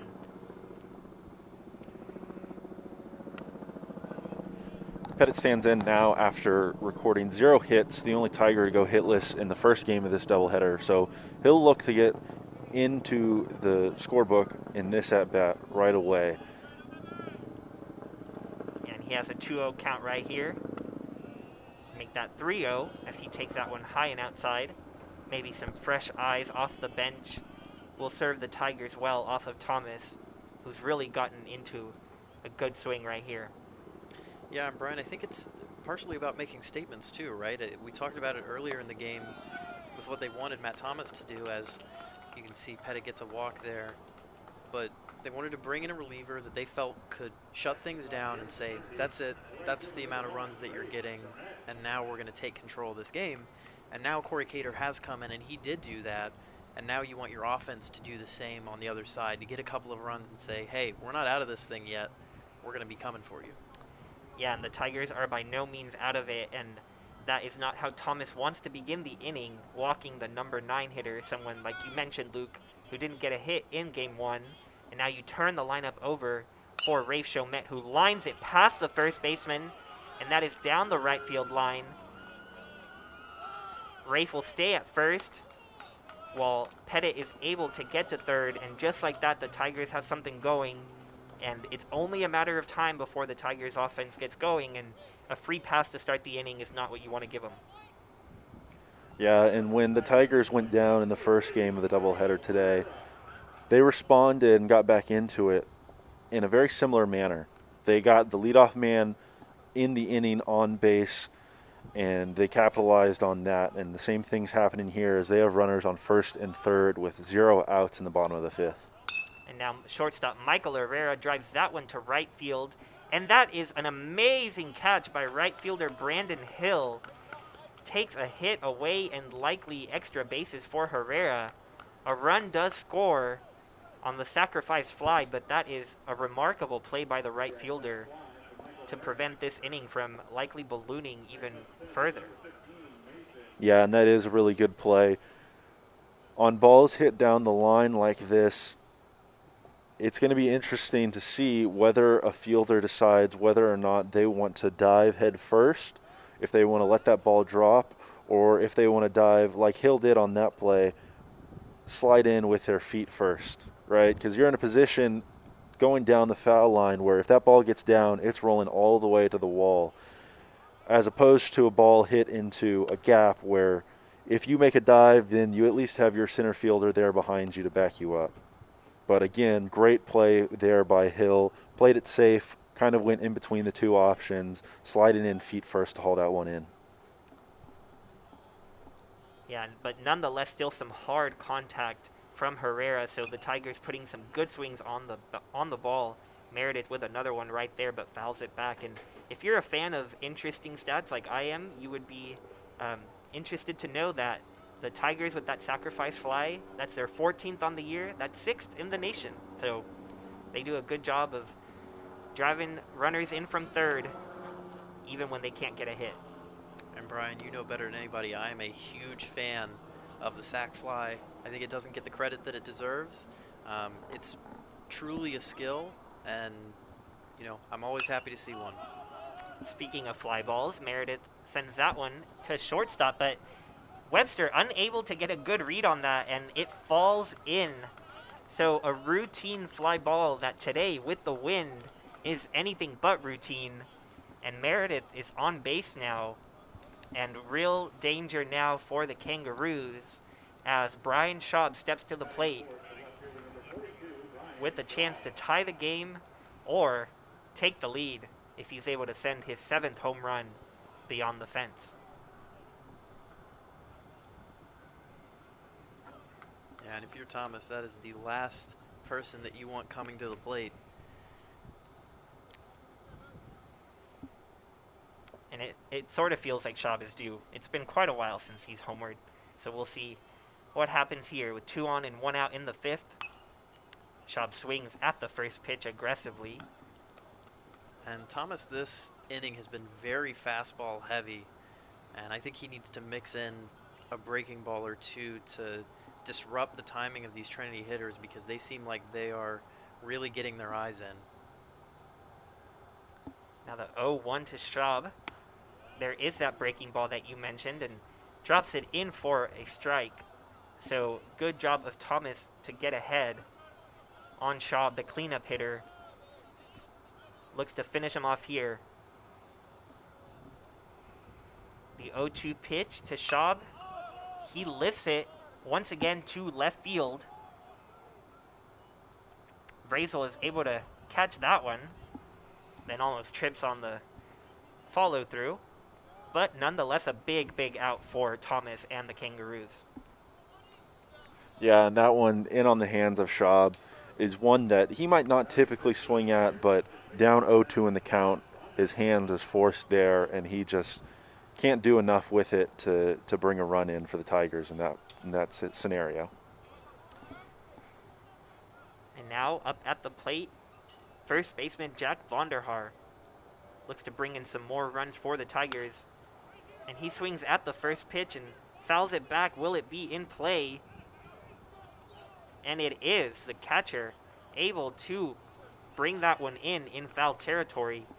So a good job by Thomas to limit the damage. An outstanding play in right field, saving some runs for the Kangaroos, and they have kept their lead now 6-4 as we head to the 6th inning.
After the Tigers put another run on the board to creep a little bit closer, they have made another pitching change, bringing in redshirt first-year Jack Schmidt.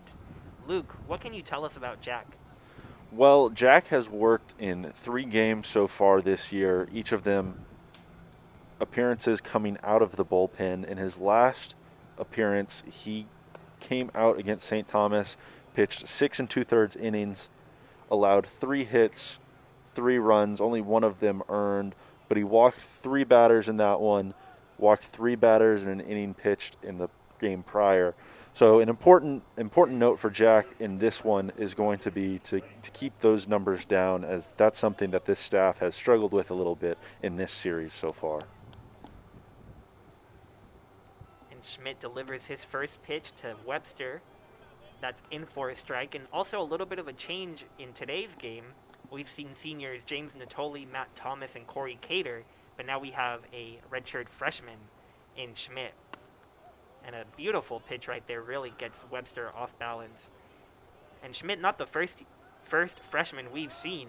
We saw Cade McGann pull off the victory last night, Ethan Clark come in relief, and then today Justin Chavana starting the game, and Schmidt gets a little weak ground ball that he's able to throw to first base and get the first out of the inning, so a good start for him. Yeah, really good job by Schmidt there. Ball hit back to him. He takes his time, slows things down, makes sure he makes a good throw over to first base to record the first out of this inning. And now we have Brandon Hill at the plate, who last inning pulled off Really an amazing play in right field.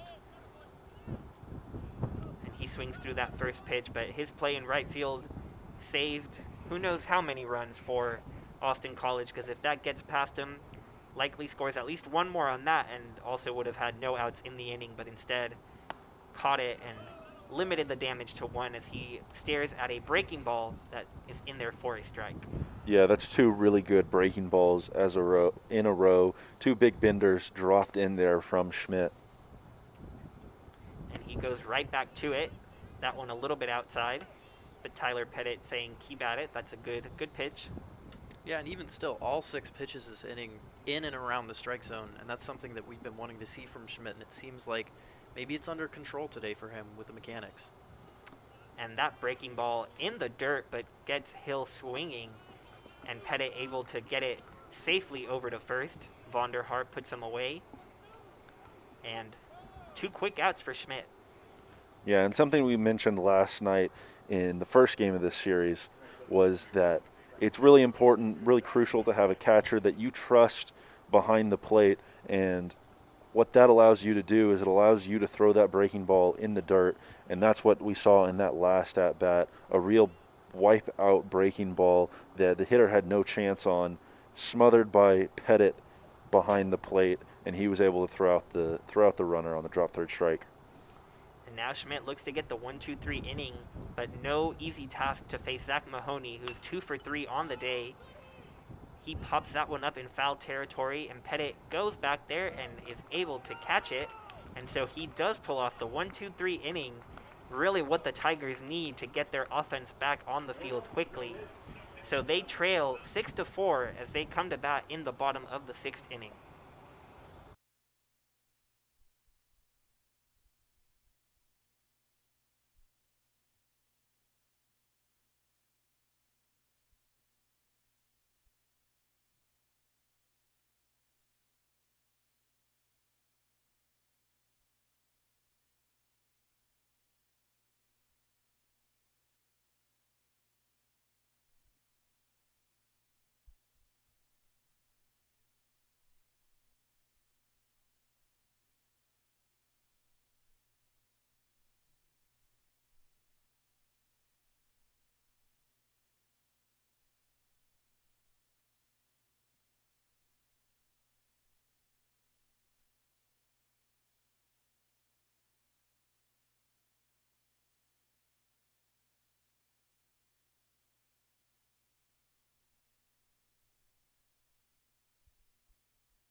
We are back here in San Antonio with the Tigers down 6-4 to Austin College.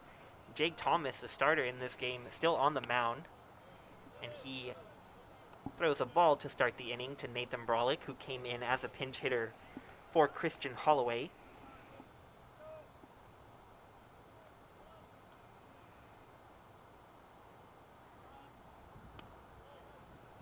Brolick sees another pitch that's just inside.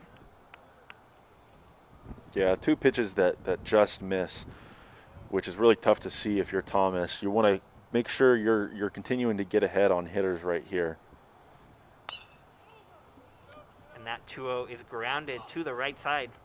First baseman gets it, a little bit of a close play, but Thomas does a good job to get over and cover. So the first out of the inning is recorded, despite Thomas getting behind Brolick. Yeah, and as we've seen consistently, Austin College continuing to do the little things that matter. And, for Jake Thomas, it's been interesting to see him flip the script somewhat. We've seen Austin College pitchers attack even the left-handers outside third of the plate. And Thomas has gone inside on them pretty consistently throughout this game and has had some success. Oh, that's a tough pitch to take right there. It definitely rattled me a little bit. Don't know how it didn't rattle Wisniewski. Always difficult to see a ball thrown at the head of a batter. Yeah, that one got away from him big time. It'll be interesting to see how he comes back. And he chops that one to the right side. Thomas is able to get it, and an awkward throw. And as soon as he let that go, I had my doubts on if that was going to get to first base, and as we can see, it did not get. It got just past Ballard, and Wisniewski reaches. So we've seen the pitchers have their struggles getting the ball over to first base today. Yeah, and on that one, I think Thomas just got stuck in a tough spot. That's a weird spot on the field to field the baseball and then have to make a throw to first base. Overhand, you're a little close. It's hard to read that ball as a first baseman. He might have been a little bit better off with the underhand toss on that one. And now MJ Metz steps in, and I am glad I am not culpable because I was about to mention that Austin College did not have an error in this game.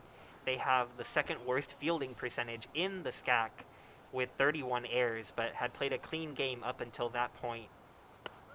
And it'll be interesting to see if the Tigers can capitalize on that. Now they have a runner on first with one out, and Mets now ahead in this count 2-0. Instead of 2 outs, no one on base.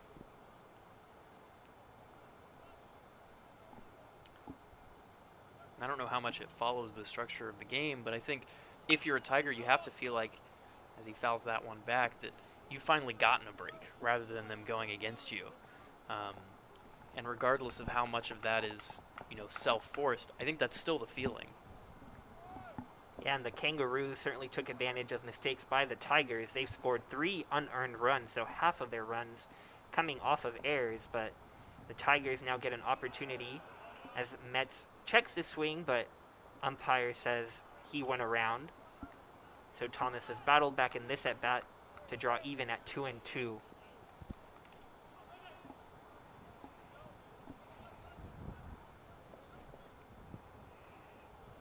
Metz 0 for 1 on the day with a walk.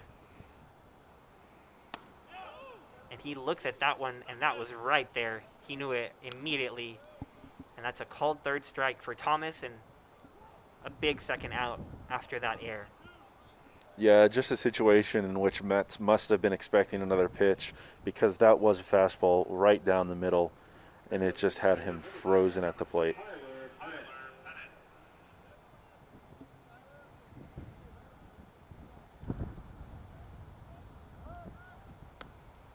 And a soft toss over to first base just to keep tabs on the runner over there.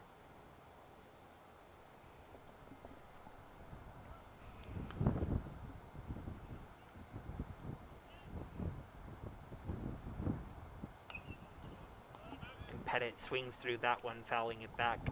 Pettit has the power to tie this game up. In the last home series for the Tigers, he hit a grand slam against Southwestern. And so always got to be on the lookout for that, especially with the wind blowing out towards left field. And he waits back on that breaking ball and drives it into center field for a base hit. So good 2-out hitting for Pettit.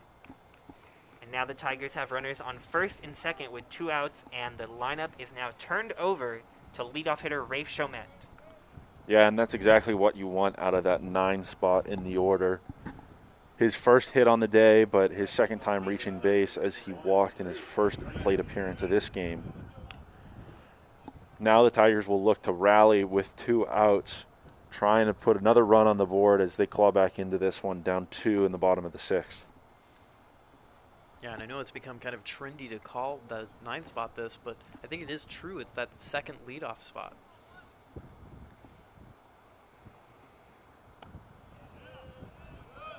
Rafe shakes his head at that pitch, and it is in fact a ball.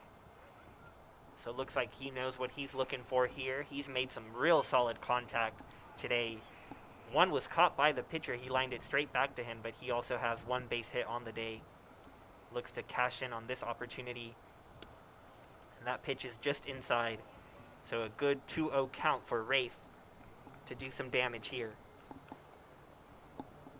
Yeah, and we've seen a couple of Tiger hitters get into this 2-0 count and swing at some pitches and ended up recording some outs. So we'll look for Rafe to be a little more patient here unless that pitch is really right where he wants it. And that pitch was not right where he wanted it, and the umpire did not agree that that was a strike, even though Thomas wanted it. And so now a 3-0 count for Rafe, and you have to believe he has the green light here, being such a good hitter. Yeah, I would say no doubt about that. If Rafe sees something he wants, he's going for it.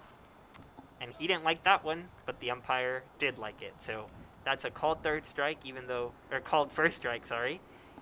Rafe thought he was on his way to first base, but he has to go collect his bat, make his way back into the batter's box. Always a bit embarrassing as a hitter. You never want to act like you're trying to show the umpire up in a scenario like that. So you hope that doesn't take a toll on the rest of this at bat. Now a 3-1 count, still a good hitter's count for Rafe. And Thomas, 91st pitch of the game. Chomet fouls it back. So Thomas has battled back and made this a full count. And Brian, it's worth mentioning you brought up the pitch count. Ryan Culp, who was the starter in the earlier game today, we had seen him go 120, 130 pitches on the season. This right now is the highest pitch count that Thomas has had in any game this season. The closest before this was 84 pitches, so we're in new territory as far as Thomas goes. And that 90-second pitch for Thomas is popped in the air, and the shortstop is able to catch that and get out of the inning. So a missed opportunity for the Tigers and Rafe Chomet as they leave 2 runners on and remain 2 runs down. As we head to the 7th inning here in San Antonio, Austin College stays on top 6-4 over Trinity.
Nick Flynn steps into the batter's box with Austin College up 6-4. That first pitch is called a strike.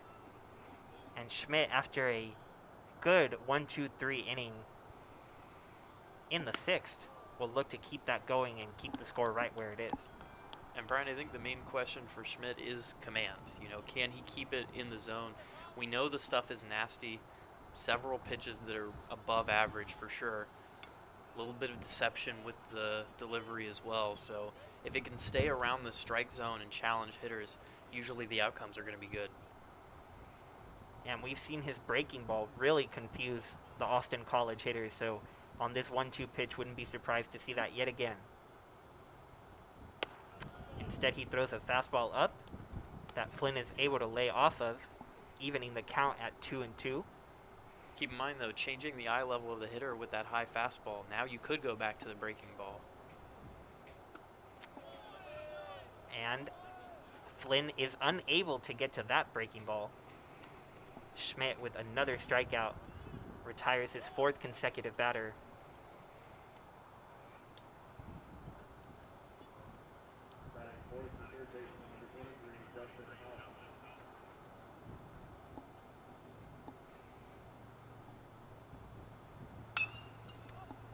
Alphonse swings at the first pitch and sends that to left field. Brian Shaw backing up near the warning track, but able to make the catch. So, a quick second out. Schmidt making quick work of the Kangaroos here. And exactly what the Tigers need as they're down 2 runs in the 7th inning.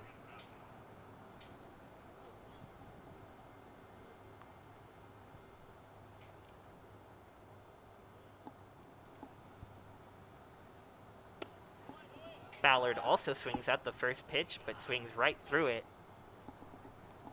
Yeah, we haven't seen that change up very often from Schmidt in this appearance, but both times that he's thrown it, that he's had that hitter way out in front of the pitch, comes back with a similar looking pitch there, and again had Ballard frozen at the plate, now down 0-2 with 2 outs, threatening for another 1-2-3. Quick inning for Schmidt. And Pettit once again asking for that fastball up in the zone. But like Sam mentioned this inning, just changing the eye level. And we'll see what Schmidt does right here on the 1-2 pitch. And that ball's in the dirt, but Ballard swings through it. Pettit collects it and sends it on to first base to retire the side in order. So some really good couple of innings from Jack Schmidt. Keeps the score right where it is, and the Tigers still looking to get their offense going. We are ready to stretch here in San Antonio with the Tigers down 6-4.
And we return here for another inning of Jake Thomas holding the lead for Austin College. And Herrera up at the plate. Here comes the first pitch. It's inside. That's going to be fouled off down left field. Luke, Thomas is at 92 pitches. How much do you think he has left in the tank? Well, considering the fact that he's now working in the bottom of the 7th inning, and his longest outing on the year, he only went 5 innings. I think it might have an impact as Herrera sends this one past the third baseman into left field. Great start for the Tigers here in the bottom of the 7th. I think Austin College is definitely trying to capitalize on a guy that's really settled into this game nicely, but you're also playing with fire when he's going against a really, really good Tigers offense who's now seeing him for the 4th time on the day.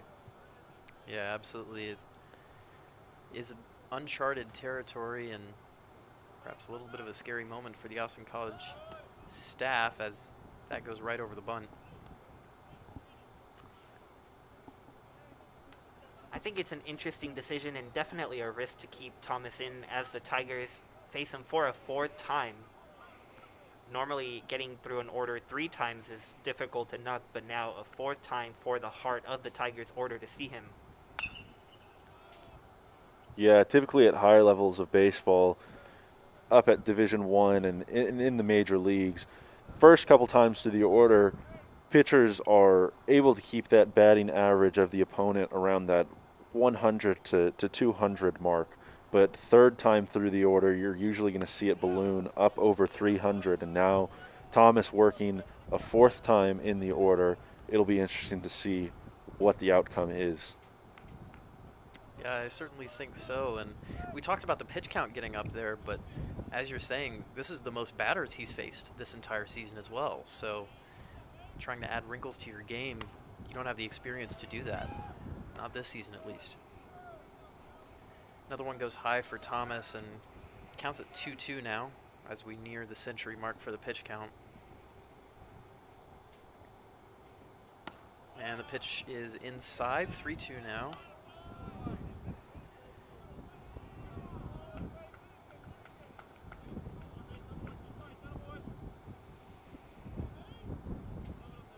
Thomas comes set to deliver again. And that's a walk to Meredith. And that's a really great at-bat from Meredith, because not only do you have runners on first and second now with no runners out, Thomas has hit that 99 pitch mark. So you force him to throw a lot of pitches, a lot of high-stress pitches in that at-bat, and that's going to continue right here against the Tigers' leading home run hitter, Brian Schaub. And Brian, if you're the manager right now, what are you thinking about in terms of, what do I need to see from this guy to keep him in, or if I need to yank him? At this point, I think Austin College made a decision, and they have to stick to it right here. They're putting their trust in Thomas, and they have not had the most successful year, but he's gotten them into a good spot here, so you just have to go with it. And Schaub was around to bunt there. Decided to pull back as the pitch was on the outside of the plate. And you ask what the manager might think, but Mike Ramsey, who is the Austin College head coach, might be surprised to see Schaub square around a bunt. I would certainly think so, as another one goes high from Thomas. Yeah, but again, I think I mentioned earlier in the game how a hitter squaring around a bunt right here puts pressure on the defense if the ball is put in play. But the pitcher, seeing that Schaub is squaring around to bunt, knows that takes away the inside part of the plate, really. However, it is popped up off the bunt, and not going to get the runner at second, but that's an out on Thomas's ledger this inning. Definitely surprised to see what Luke mentioned, the home run leader for the Tigers have a 2-0 count with 2 runners on and no one on, and him square around a bunt. Yeah, it's an interesting decision. I think I understand the want to put the pressure on the defense, but Luke, do you feel like, 2 runners on base, is that pressure enough? Yeah, I think it is, and in a scenario where you haven't recorded any outs, where you have 9 outs left to at least tie the game, and you have a guy on the mound who has a pitch count that has gotten up over 100 pitches and has struggled with command this inning, it is interesting to see that you're going to have one of your best hitters square around, try and lay down a bunt in that scenario. Well, either way, Vonderhaar, who's up next, has a 2-0 count. And the situation has not resolved itself for Thomas yet. This one up the middle, comes off of his shin into center field, and this is going to bring one around to score. Looks like that'll be the extent of the damage. But Trinity edges a little bit closer on the single by Vonderhaar.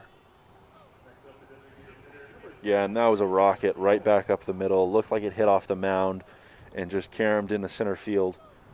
Really great approach right there from Vonderhaar. Typically a real pull-happy hitter, but lets that one travel and goes back up the middle with it. And Vonderhaar taking advantage of that 2-0 count to send it right back up the middle, drive in 1 run, and bring the Tigers closer. And now we have Brolick up to bat, and he fouls one off. So Thomas does get a strike. And Brian, it seems like Austin College is going to stick, as you said, with Thomas through thick and thin. Thomas with a pickoff move. Nothing doing there.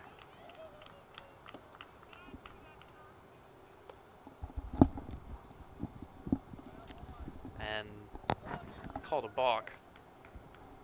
So the runners actually advance. And Luke, how scary is this situation for Austin College? I think it's a little bit worrisome, right? I think right there Thomas is a little bit too worried about the base runners, and in a position where you still have the lead, you have 1 out already, you don't want to take away the possibility of a double play ball, and that's what that balk did right there. So now Thomas is going to have to record 2 outs. He's well on his way to doing so right here, way ahead in the count 0-2 on Brolick, who's going to try and come through for the first time today for Trinity, record his first hit of the series. Thomas does leave the breaking ball outside, though, so the count goes 1-2. And Brian, I feel like he's lost a little bit of the shape of the breaking ball as time has gone on. Yeah, certainly difficult to hold on to it after throwing so many pitches today. And it looked like that one almost hit Brolick, but not quite. Now a 1-2 count for the pinch hitter who came in earlier in this game, didn't start, but now looks to make a real dent in the box score and put Trinity ahead. Certainly be a meaningful one, as again Thomas not able to spin it back into the outer corner of the zone, leaves it high and outside, and count goes 2-2. This is just Brolick's 3rd appearance on the year, but quite a big moment for you to step in and try to give your team the lead.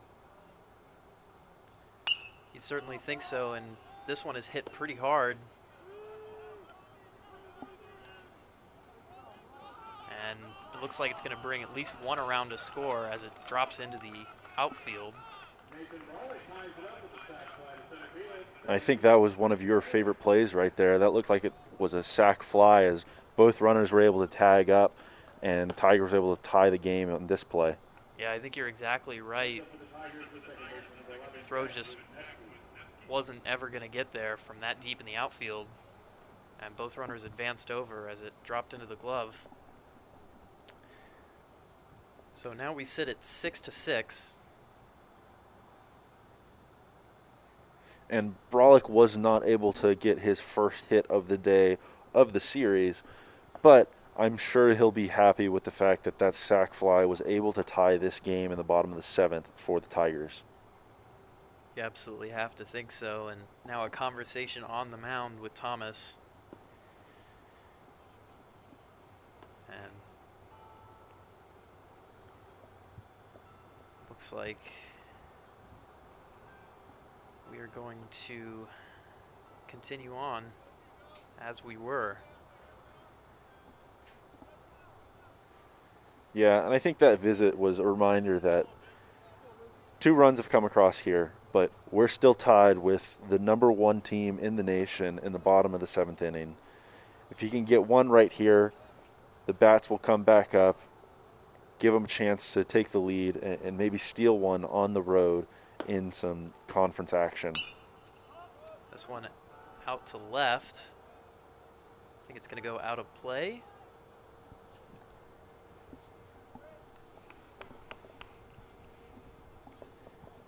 And that'll result in an 0-1 count for Thomas, who is now at 113 pitches.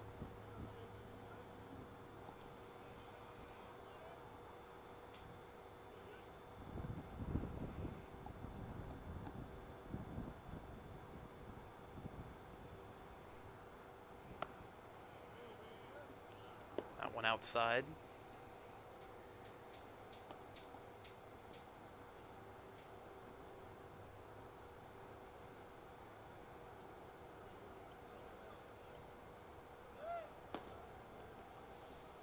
Thomas comes set. And that one is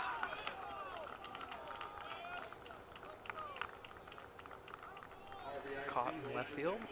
Goes down in left field. And it's going to be a Trinity lead.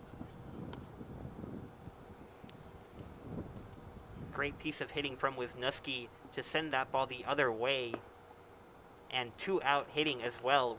Really clutch hitting here from Brolick and Wisniewski to tie and take the lead for the Tigers. And it looks like that might be the end of the day for Jake Thomas. And really a remarkable effort. Giving up 7 runs, but throwing 114 pitches and giving his team a real chance to win here on the road against the top team in the nation.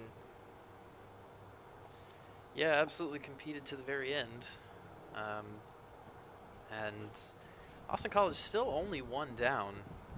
So Trinity not able to let their guard drop just yet.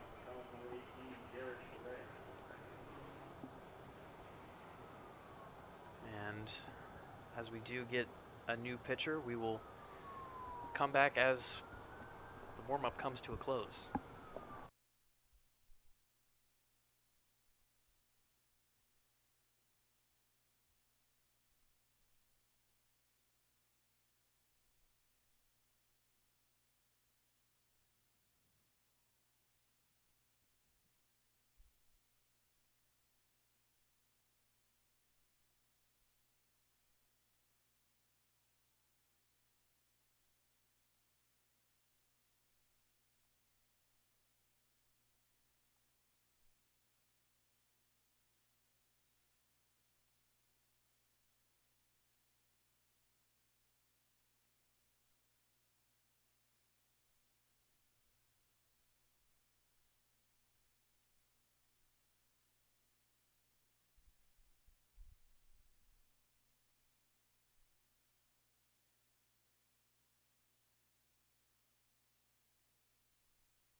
After the Tigers took the lead here in the 7th inning, we have a pitching change, the first for the Kangaroos in the game.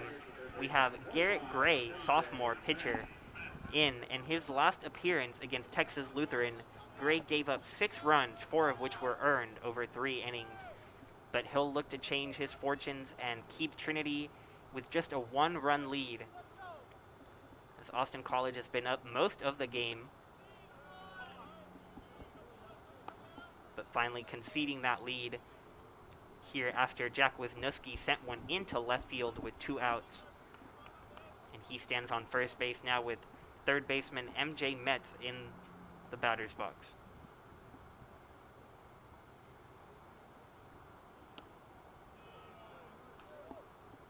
And that breaking ball just misses. MJ Metz now in a good hitter's count, 2-0. As he looks to give his team some cushion going into the 8th and 9th innings.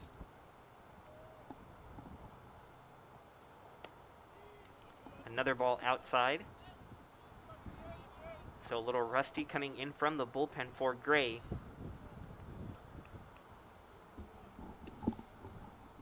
Yeah, and this is one of those situations where we talked about it in the first game of the doubleheader. You just don't want to let things spiral. As long as you can keep it close, I think you still have a chance in this game. But if this inning gets out of control, you know, you may be looking at something that becomes an avalanche.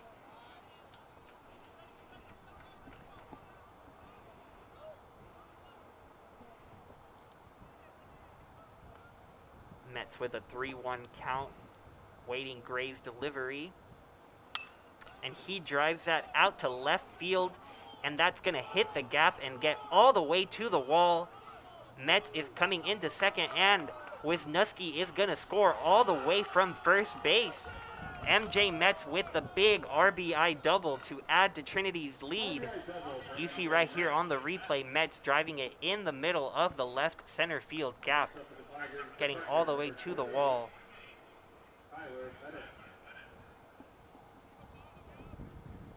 And with 2 outs, Wisniewski able to score all the way from first. Yeah, and hard to tell from that angle if that one bounced to the wall or if it just caromed back into the field of play directly off the wall, because it got back pretty far from the wall, to be fair. Now Tyler Pettit steps to the plate, still with 2 out. And that pitch is called a strike, and it just feels like Trinity's been on the doorstep all game long, trying to creep back into the game, and now that they've tied and taken the lead, it feels like we're on the verge of seeing a bunch of runs being scored. Yeah, I think that's totally accurate, Brian, and, you know, credit to Austin College for keeping this at bay. You know, they did a really good job of capitalizing on the mistakes of Trinity early on and then just hanging on.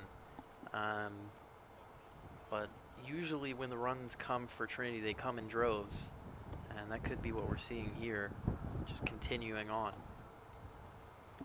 The 1-1 from Gray to Pettit is swung on and missed. So a nice pitch outside, low and away. Gray looking really to limit this damage and give his team a chance. Down 2 runs is not too big of a deal, still with plenty of time, but can't let it get much worse than that.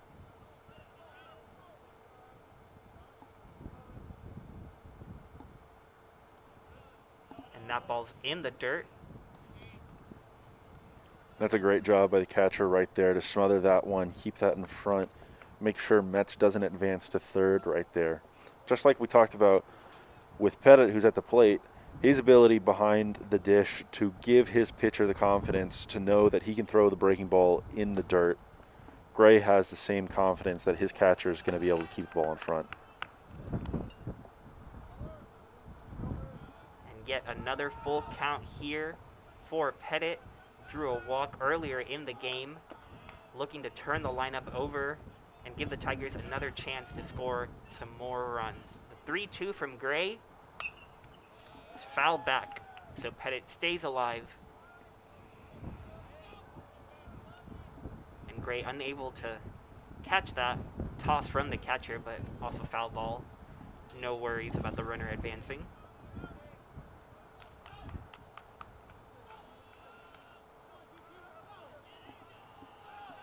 Now another 3-2 pitch from Gray.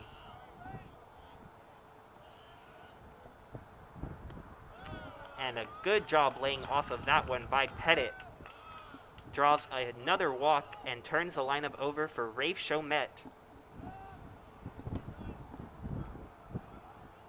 Yeah, and I know it's something we talked about earlier in this series, but the ability of hitters who also play the position of catcher just to be so aware of the strike zone while at the plate. Pettit displays that ability there, does a great job to come back after being down in the count to go ahead and draw a walk and keep this 2-out rally going. And that first pitch to Rafe, a called strike. Rafe left a couple of men on base in his last at-bat, so looking to make up for that here. He's got MJ Metz at second, Tyler Pettit at first, and Gray with the pitch, low and outside, evens the count at 1-1. Rafe with his batting average still over 400, 403. Looks to keep it like that right here.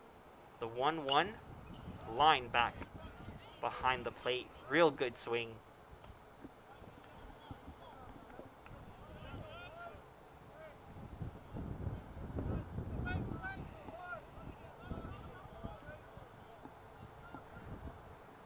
Now Gray with the chance to get out of this inning on the 1-2.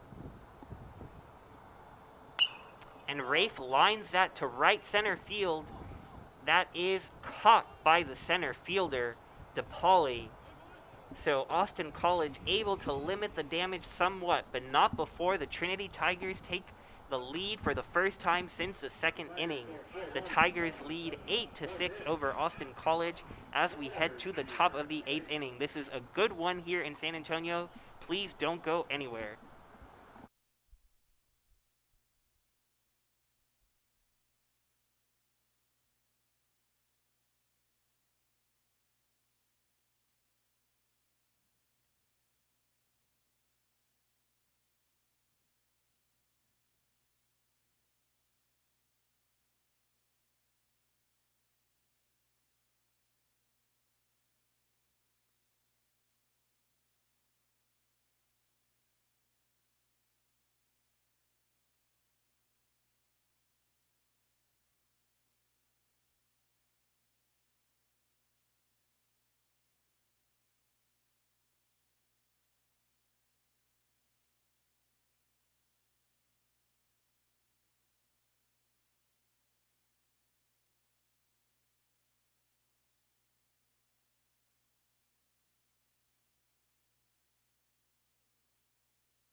And now with the lead for the first time, Jack Schmidt sails that one just a bit outside, as the famous Bob Uecker would say.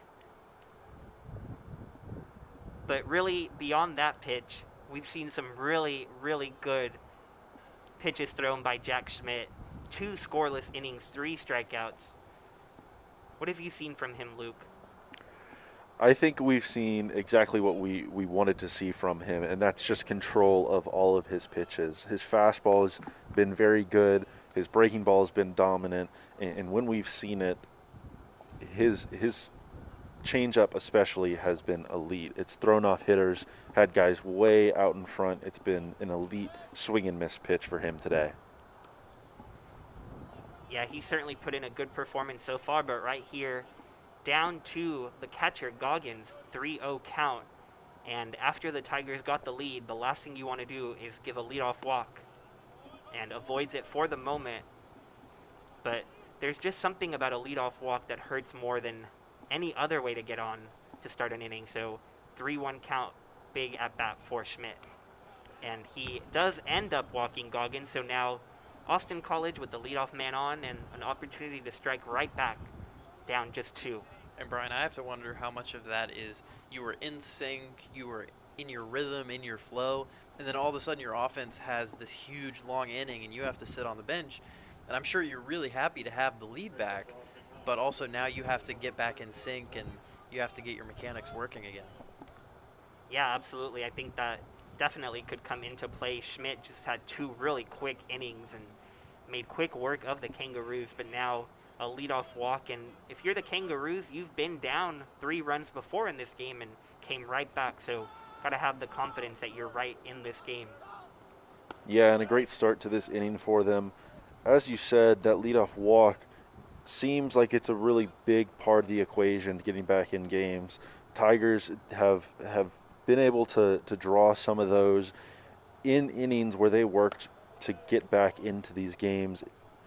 In this one here right now, and in the first action of this doubleheader. And now after Schmidt gets behind 2-0 after the leadoff walk, the catcher Pettit is out to the mound along with the pitching coach just to talk things over and see what's going on, looking at the grip that Schmidt has.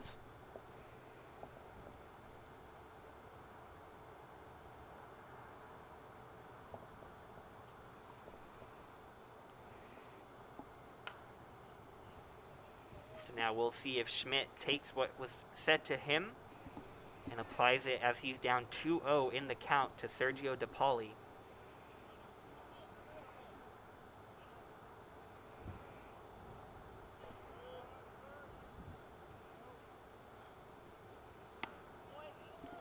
DePauli looks at a strike. Great location there. And Brian, to me, that conversation was about just go after these guys. You know, you don't have to nibble. Your stuff is good. Let's attack. Yeah, I would agree with that. Just make them put the ball in play. But another 3-1 count. Same count Goggins had when he drew the walk. So now Schmidt, the 3-1, and puts DePauli on with the walk as well. And so two walks to lead off the inning. And at the bottom of the order as well, Goggins, the 6th hitter, DePauli 7th. And now another visit to the mound, this one likely, and in fact it is, to bring out Schmidt from the game. So a good performance from Schmidt. 2 scoreless innings as of now. Those runners on first and second are his responsibility. He struck out 3 and walked 2 right here in this inning. And we'll see if the Tigers can hold on to this lead when we come back from this break.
So as the Kangaroos have gotten 2 men on to start this inning, we have a pitching change for the Tigers.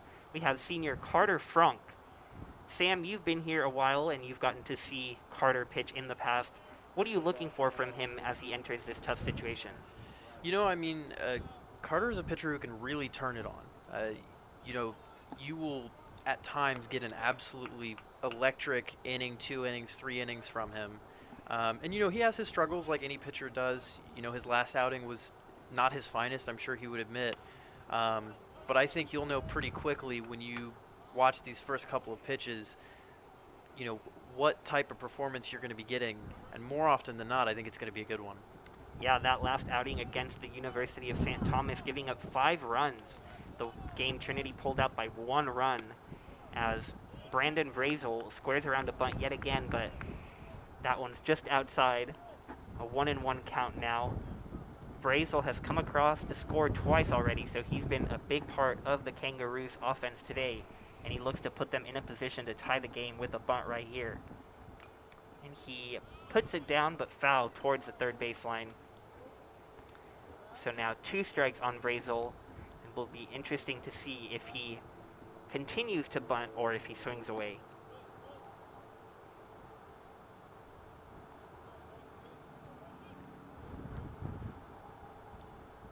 Frank ready for the 1-2, and he is in fact squaring, but he pulls it back and tries to butcher boy that one, but not able to get that, and swings and misses at the 3rd strike. So a big out for Frank coming into the game and getting his first batter.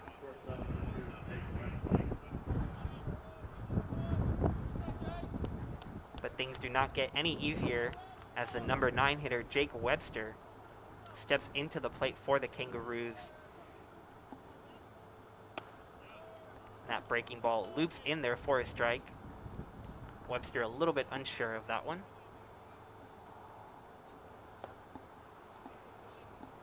But second consecutive inning for both teams, we've seen a bunt attempt with no outs and 2 men on fail.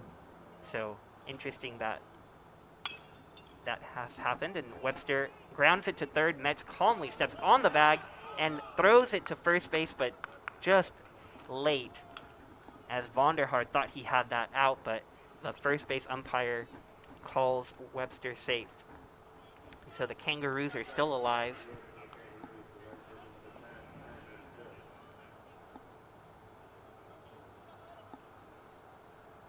Yeah, and we've seen that play be made a couple times over there where Metz fields it, steps on the bag at third, and throws across the diamond. But that one looked like he took a little bit too much time. With a little bit more urgency on that one, it looked like he might have been able to throw the runner out at first. And based on his reaction, it looks like he understands that, seemed to be kicking himself a little bit on that one, wished he had rushed it a little bit, tried to get the Tigers out of this inning a little earlier. Yeah, now leadoff hitter Brandon Hill with an opportunity, and Pettit with the snap throw to first. Caught everyone off guard, but Webster able to get back in time.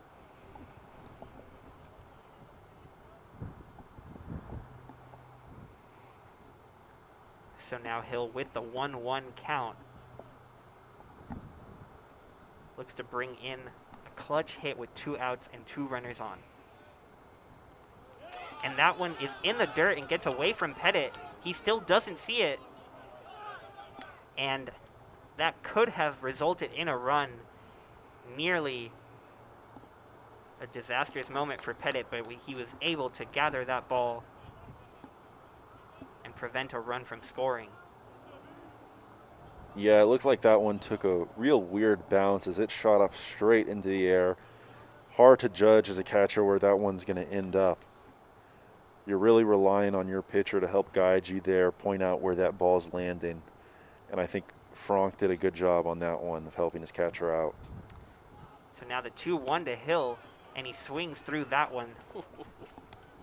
A really, really big moment right here. 2 on, 2 out, 2-2 count, and the tying run on second base for the Kangaroos as they try to pull off the upset against the top-ranked Trinity Tigers. Franck's delivery in the dirt, blocked by Pettit, and the count goes full. If we needed any more tension in this moment, now we're working with a full count. And, you know, at least in the past, Carter Franck has tended to go fastball high in these 3-2 situations to try and get a swing and a miss. And this 3-2 count is swung on and missed. Pettit gathers the ball and throws it over to first to get the third out of the inning. And Franck escapes the dilemma he got into. But that's exactly what the bullpen is for, calling into tough situations. And the Tigers hold on to their lead. 8-6, you see right here, the strikeout. And Hill hustling over to first, making it a tough play. But Vonderhaar stepping on the bag. And the Tigers head to the bottom of the 8th with an 8-6 lead over Austin College.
Another new pitcher on the mound for the Roos.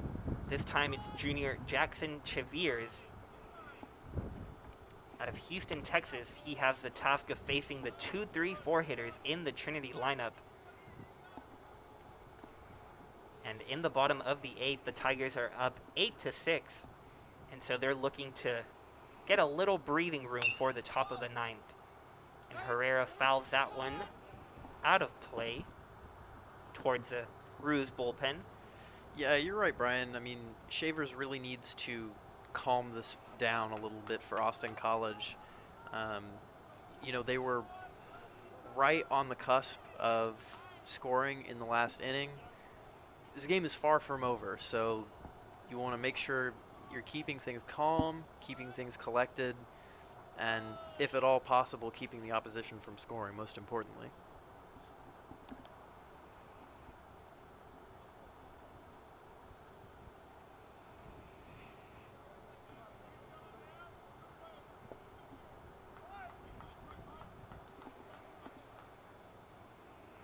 Herrera has a 1-2 count on him as he leads off the inning, and he waits back on that breaking ball, but not able to get a hold of it. A really looping curveball that sends Herrera back to the dugout. And Luke, how hard is it to hit something that's that big of a change of pace? I think that's been one of the biggest points of emphasis for the Tiger hitters this weekend, is the fact that they've been kept in check, but I think in large part that is due to the fact that you're not seeing a ton of velocity out of the Roos bullpen, right? They've come into games, they've thrown a bunch of breaking balls, and it's really hard when you move from series to series.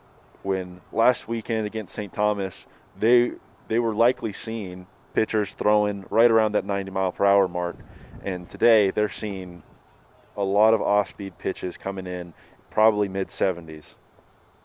Yeah, and even from the starter, Thomas, who wasn't necessarily throwing, he wasn't throwing 100 miles an hour, right? But he was throwing probably a lot harder than these relievers were.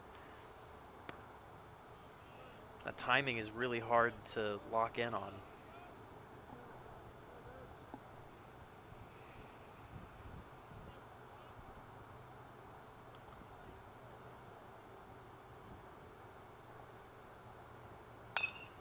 The 2-1 pitch is grounded to second base. Meredith hustling, but marked out at first base for the second out of the inning. Nice job by Mahoney to get a fast Meredith running down the first baseline. Now it looks like we have a battle of the 42s. Pitcher, batter, number 42. Something we wouldn't see in Major League Baseball unless it was Jackie Robinson Day.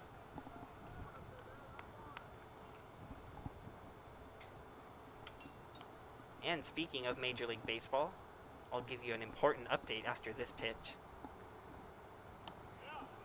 As that breaking ball loops in there for a strike. We mentioned that opening day was yesterday for most teams, but not for the Orioles. But I am happy to report that the Baltimore Orioles are undefeated on this 2021 season as they defeated the Boston Red Sox today 3-0. As that ball is up in the zone, just high, called a ball.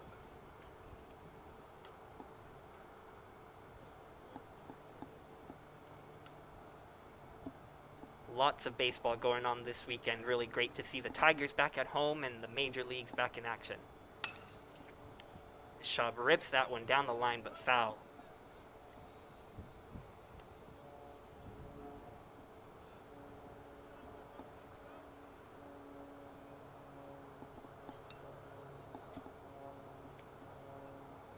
I just get the feeling from Schaub that he has hit some balls really, really hard today, and he just hasn't squared one up to the part of the ballpark that he would need to for it to go out. But I feel like it's coming pretty soon. If not this series, then right around the corner. Yeah, Schaub is 0 for 3 on the day. But you mentioned some upcoming games, and the Tigers stay at home. Their next scheduled game is against Mary Hardin Baylor on Tuesday, followed up by another SCAC series against Schreiner next weekend, also at home. As Schaub draws, he thought he drew a walk, but I was pretty sure that was the third ball, and it looks like it is.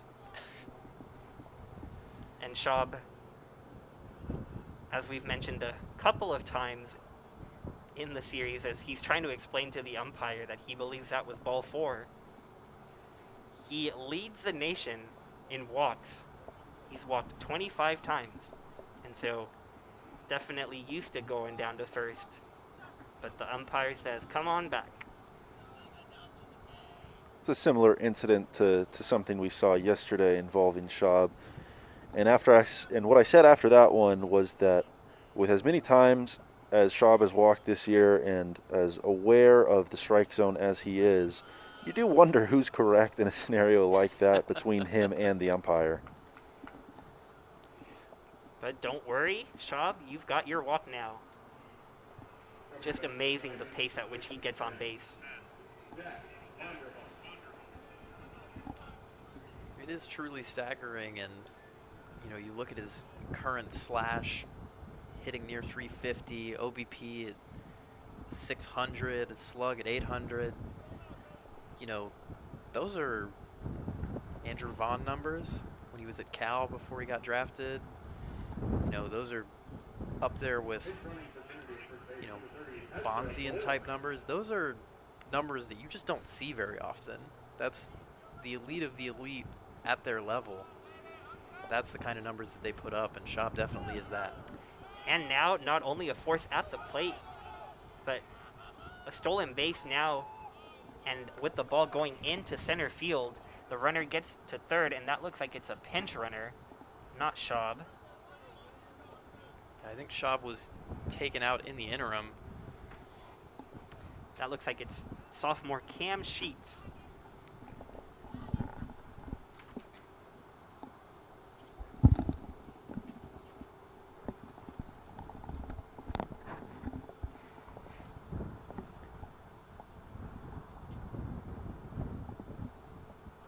Schaub did have 5 stolen bases on the year, which is why we hesitated a little bit. Did not get to see the runner that came in for him, but nonetheless an opportunity for Vonderhaar to drive in another run.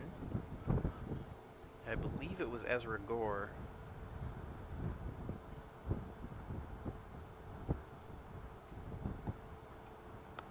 Yeah, a little bit deceiving. It looks like Ezra came in wearing number 30, typically worn by our left-handed pitcher Cam Sheets, but I don't think we're having our sophomore left-hander come in to run the bases right now. More likely that Ezra Gore is out there after making an appearance in the first game of the series yesterday, recording his second and I guess his third stolen bases on the weekend. That seems like the more likely explanation. But hey, it is baseball, so wouldn't rule anything out. It does look like we might get a pitching change here, though.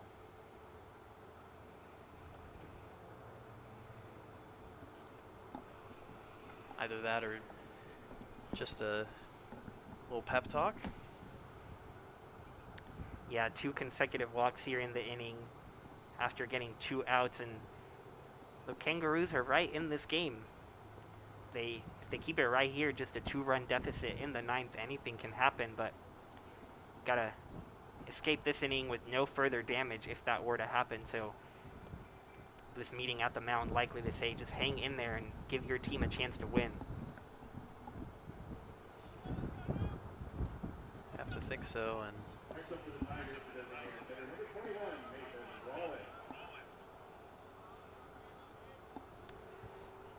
now we have Nathan Brolick back up at the plate. He tied this game with a sacrifice fly in his last at-bat. Marked a big turning point in the game.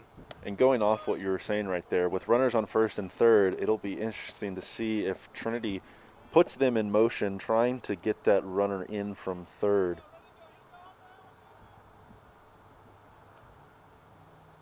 The 1-0 to Brolick is up outside the strike zone. And Vonderhaar over at first base, only 4 career stolen bases. So interesting to see if he's sent here to try to create some distraction. And Luke, in a situation like this, if you're Shavers, do you feel okay nibbling a little bit here at the strike zone, or is that too risky even though you have a base open? I think you have to. I think you're trying to put something on a corner, barely nick the strike zone, forcing the hitter to swing the bat, because if he's swinging at pitches like those that are barely catching the plate, it's likely that he's not going to make great contact, and that's exactly what your goal is right here on the mound. And he got that call right there to even up the count at 2-2.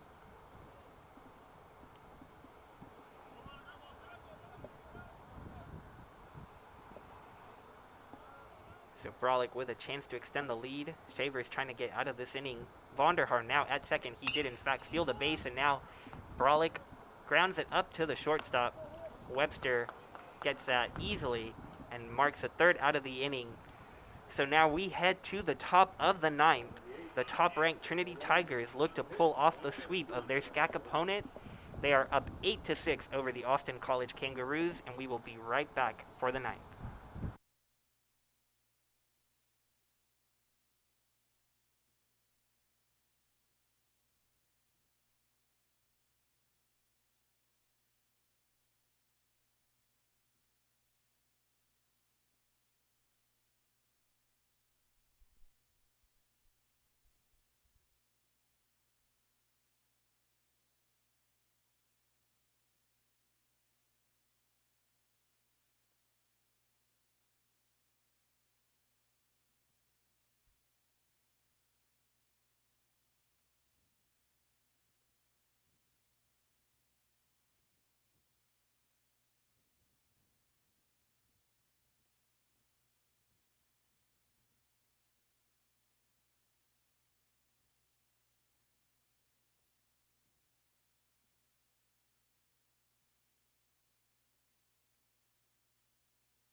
And we enter the top of the ninth inning. Carter Frank remains on the mound after getting out of a jam in the eighth. He'll look to finish off this game that's been back and forth, with Austin College holding the lead for a majority of the time. But Trinity pulling back out ahead in the seventh inning, and they haven't looked back. Swing and a miss from Zach Mahoney.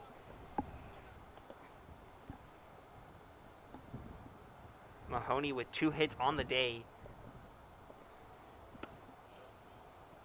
That ball's just outside. He's a good guy to have start out your ninth inning when you're looking to get a man on base.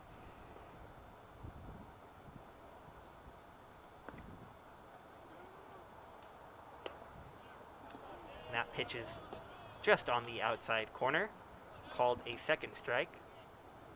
Mahoney was hoping to get out with a 3-1 count, but now the 2-2, that one's just outside from Frank. So now the count is full. Really a big moment right here just to start the inning. When you can get the leadoff man, that changes everything. Yeah, we said it last inning, and it's the same way here. Frank has really trusted his breaking ball in these situations, though. And it looked like the umpire was about to call a third strike, but instead Mahoney gets to walk to first base, and once again the Kangaroos have the leadoff man on. And they are one swing away from tying this game. And if there is someone who can do that, it is Nick Flynn. He homered in Game 1 of this doubleheader, his first on the year. And so Austin College looks to get right back into this game.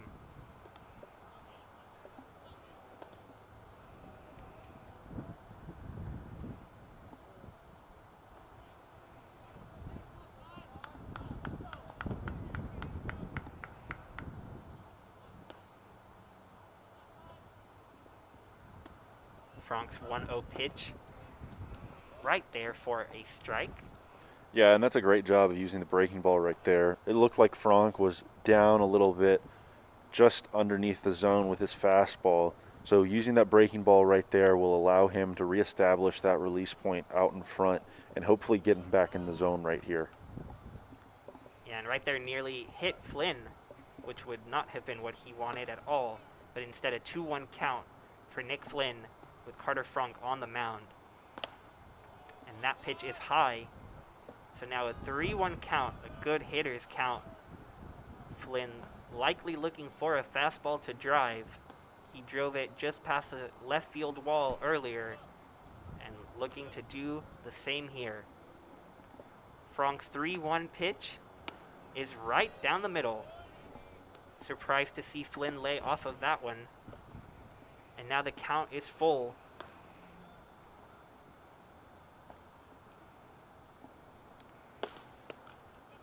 And once again, just low, another walk given out by Frank, and we now have 2 runners on with nobody out for the Kangaroos' clean-up hitter, Justin Alphonse. Yeah, and for Frank, it's tough not to let the frustration build because he's been right in and around the zone on most of those pitches and, would have liked to steal 1 or 2 there and would have gotten out of both of those at-bats. But now you have to remain focused and go after a really good hitter. Yeah, and that one's in for a strike to start the at-bat, and a couple of times in the situation we've seen both teams square around a bunt to try to move the runners over, but here it looks like Alphonse is being trusted with the bat. And he swings through that one, fouling it back. So now down 0-2. Yeah, and we saw a couple of hitters in this lineup square around a bunt, but in the top of the 9th inning, down 2 runs with 2 runners on base, when you already have one of your best hitters on the roster up at the plate, you do not want to take the bat out of his hands, as that one almost gets away from Frank, narrowly misses Alphonse at the plate. I believe that would have been his 3rd hit by pitch of the day. Instead, he grounds it to third. Metz grabs it, gets the out at second, and Wisniewski holds onto it. Probably a smart decision. We've already seen the ball be thrown away a couple of times over there at first, and just stay alive, stay with the lead for the moment. Kangaroos have runners at the corners with 1 out.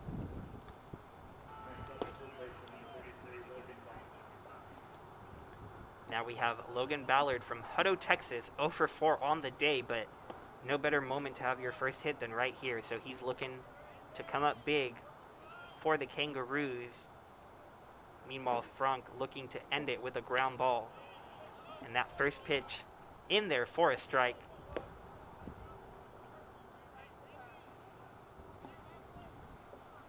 Yeah, and I think Frank, despite the base runners, has looked pretty on it today. Stuff has looked nasty, and he stayed around the zone pretty well. Keeping tabs over there on the runner. Don't want to let him get into scoring position as he is the tying run.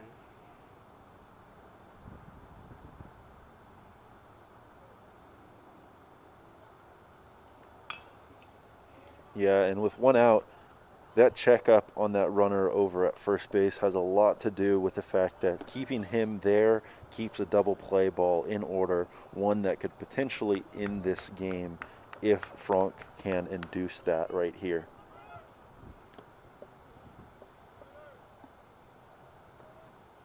The 0-2 from Frank, fouled back. Ballard staying alive.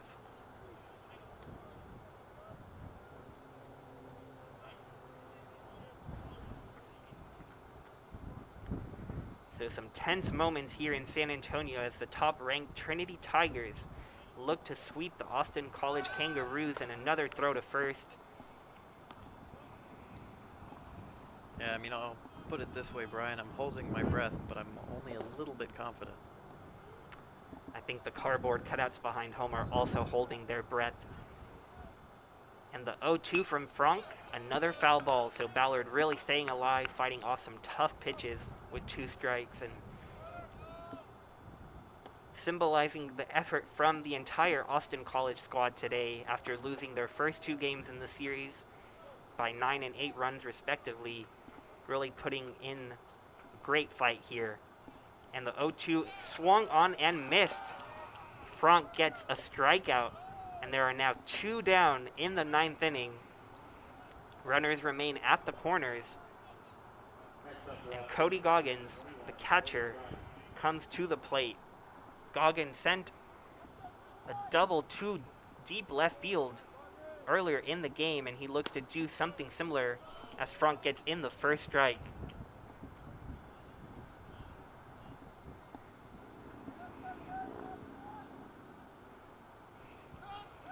Another throw over to first.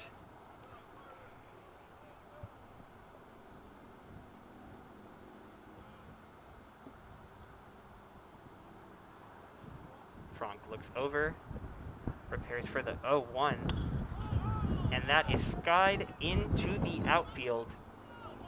Center fielder coming in, and that is another Tigers victory, and you can get your brooms out.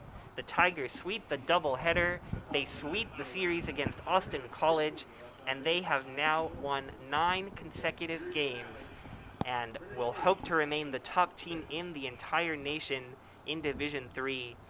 Luke, what did you think about this second game of the doubleheader? Well, I talked last night about the Tigers having played a complete game, an all-around game. And I'm not sure if we saw that today, but I think we saw another aspect of a really great team, and that's a team that can come back and play from behind and come back and fight and win a game even when they're trailing, and even when they're trailing for a large portion of the game. Yeah, and Sam, what are your thoughts as you got to see the Tigers in the booth for the first time this year? You know, I mean, first of all, it was just great to be back. I love baseball, love watching baseball, and this was a great series to watch. I think that for the Tigers, there's only one number that matters at the end of this. We've thrown out a lot of them, but the only one that matters is 3, and that's how many wins they took away from this. I think that there are some things to go back and look at about mentality and, you know, whether or not they allowed little mistakes to sort of eat them up at moments and ultimately made this game feel like it was very, very tense when maybe it didn't have to be. So I think they'll go back and they'll look at that and they'll try to address that as things go on. But, you know, to Luke's point, as he said, this is what great teams do. They find ways to win when they're not at their best, and Trinity has just continued to do that. Yeah, and Trinity is absolutely a great team now, improving their record to 16-1, their 9th consecutive victory, and they are back on the field here at home on Tuesday night against the University of Mary Hardin-Baylor. Be sure to tune into that one right here on the Tiger Network. We also have some great action this weekend. Soccer plays tomorrow at home. You can catch that right here as well at 1 p.m. For Sam McCorder and Luke Terry, this is Brian Jenselson. Thank you so much for joining us today.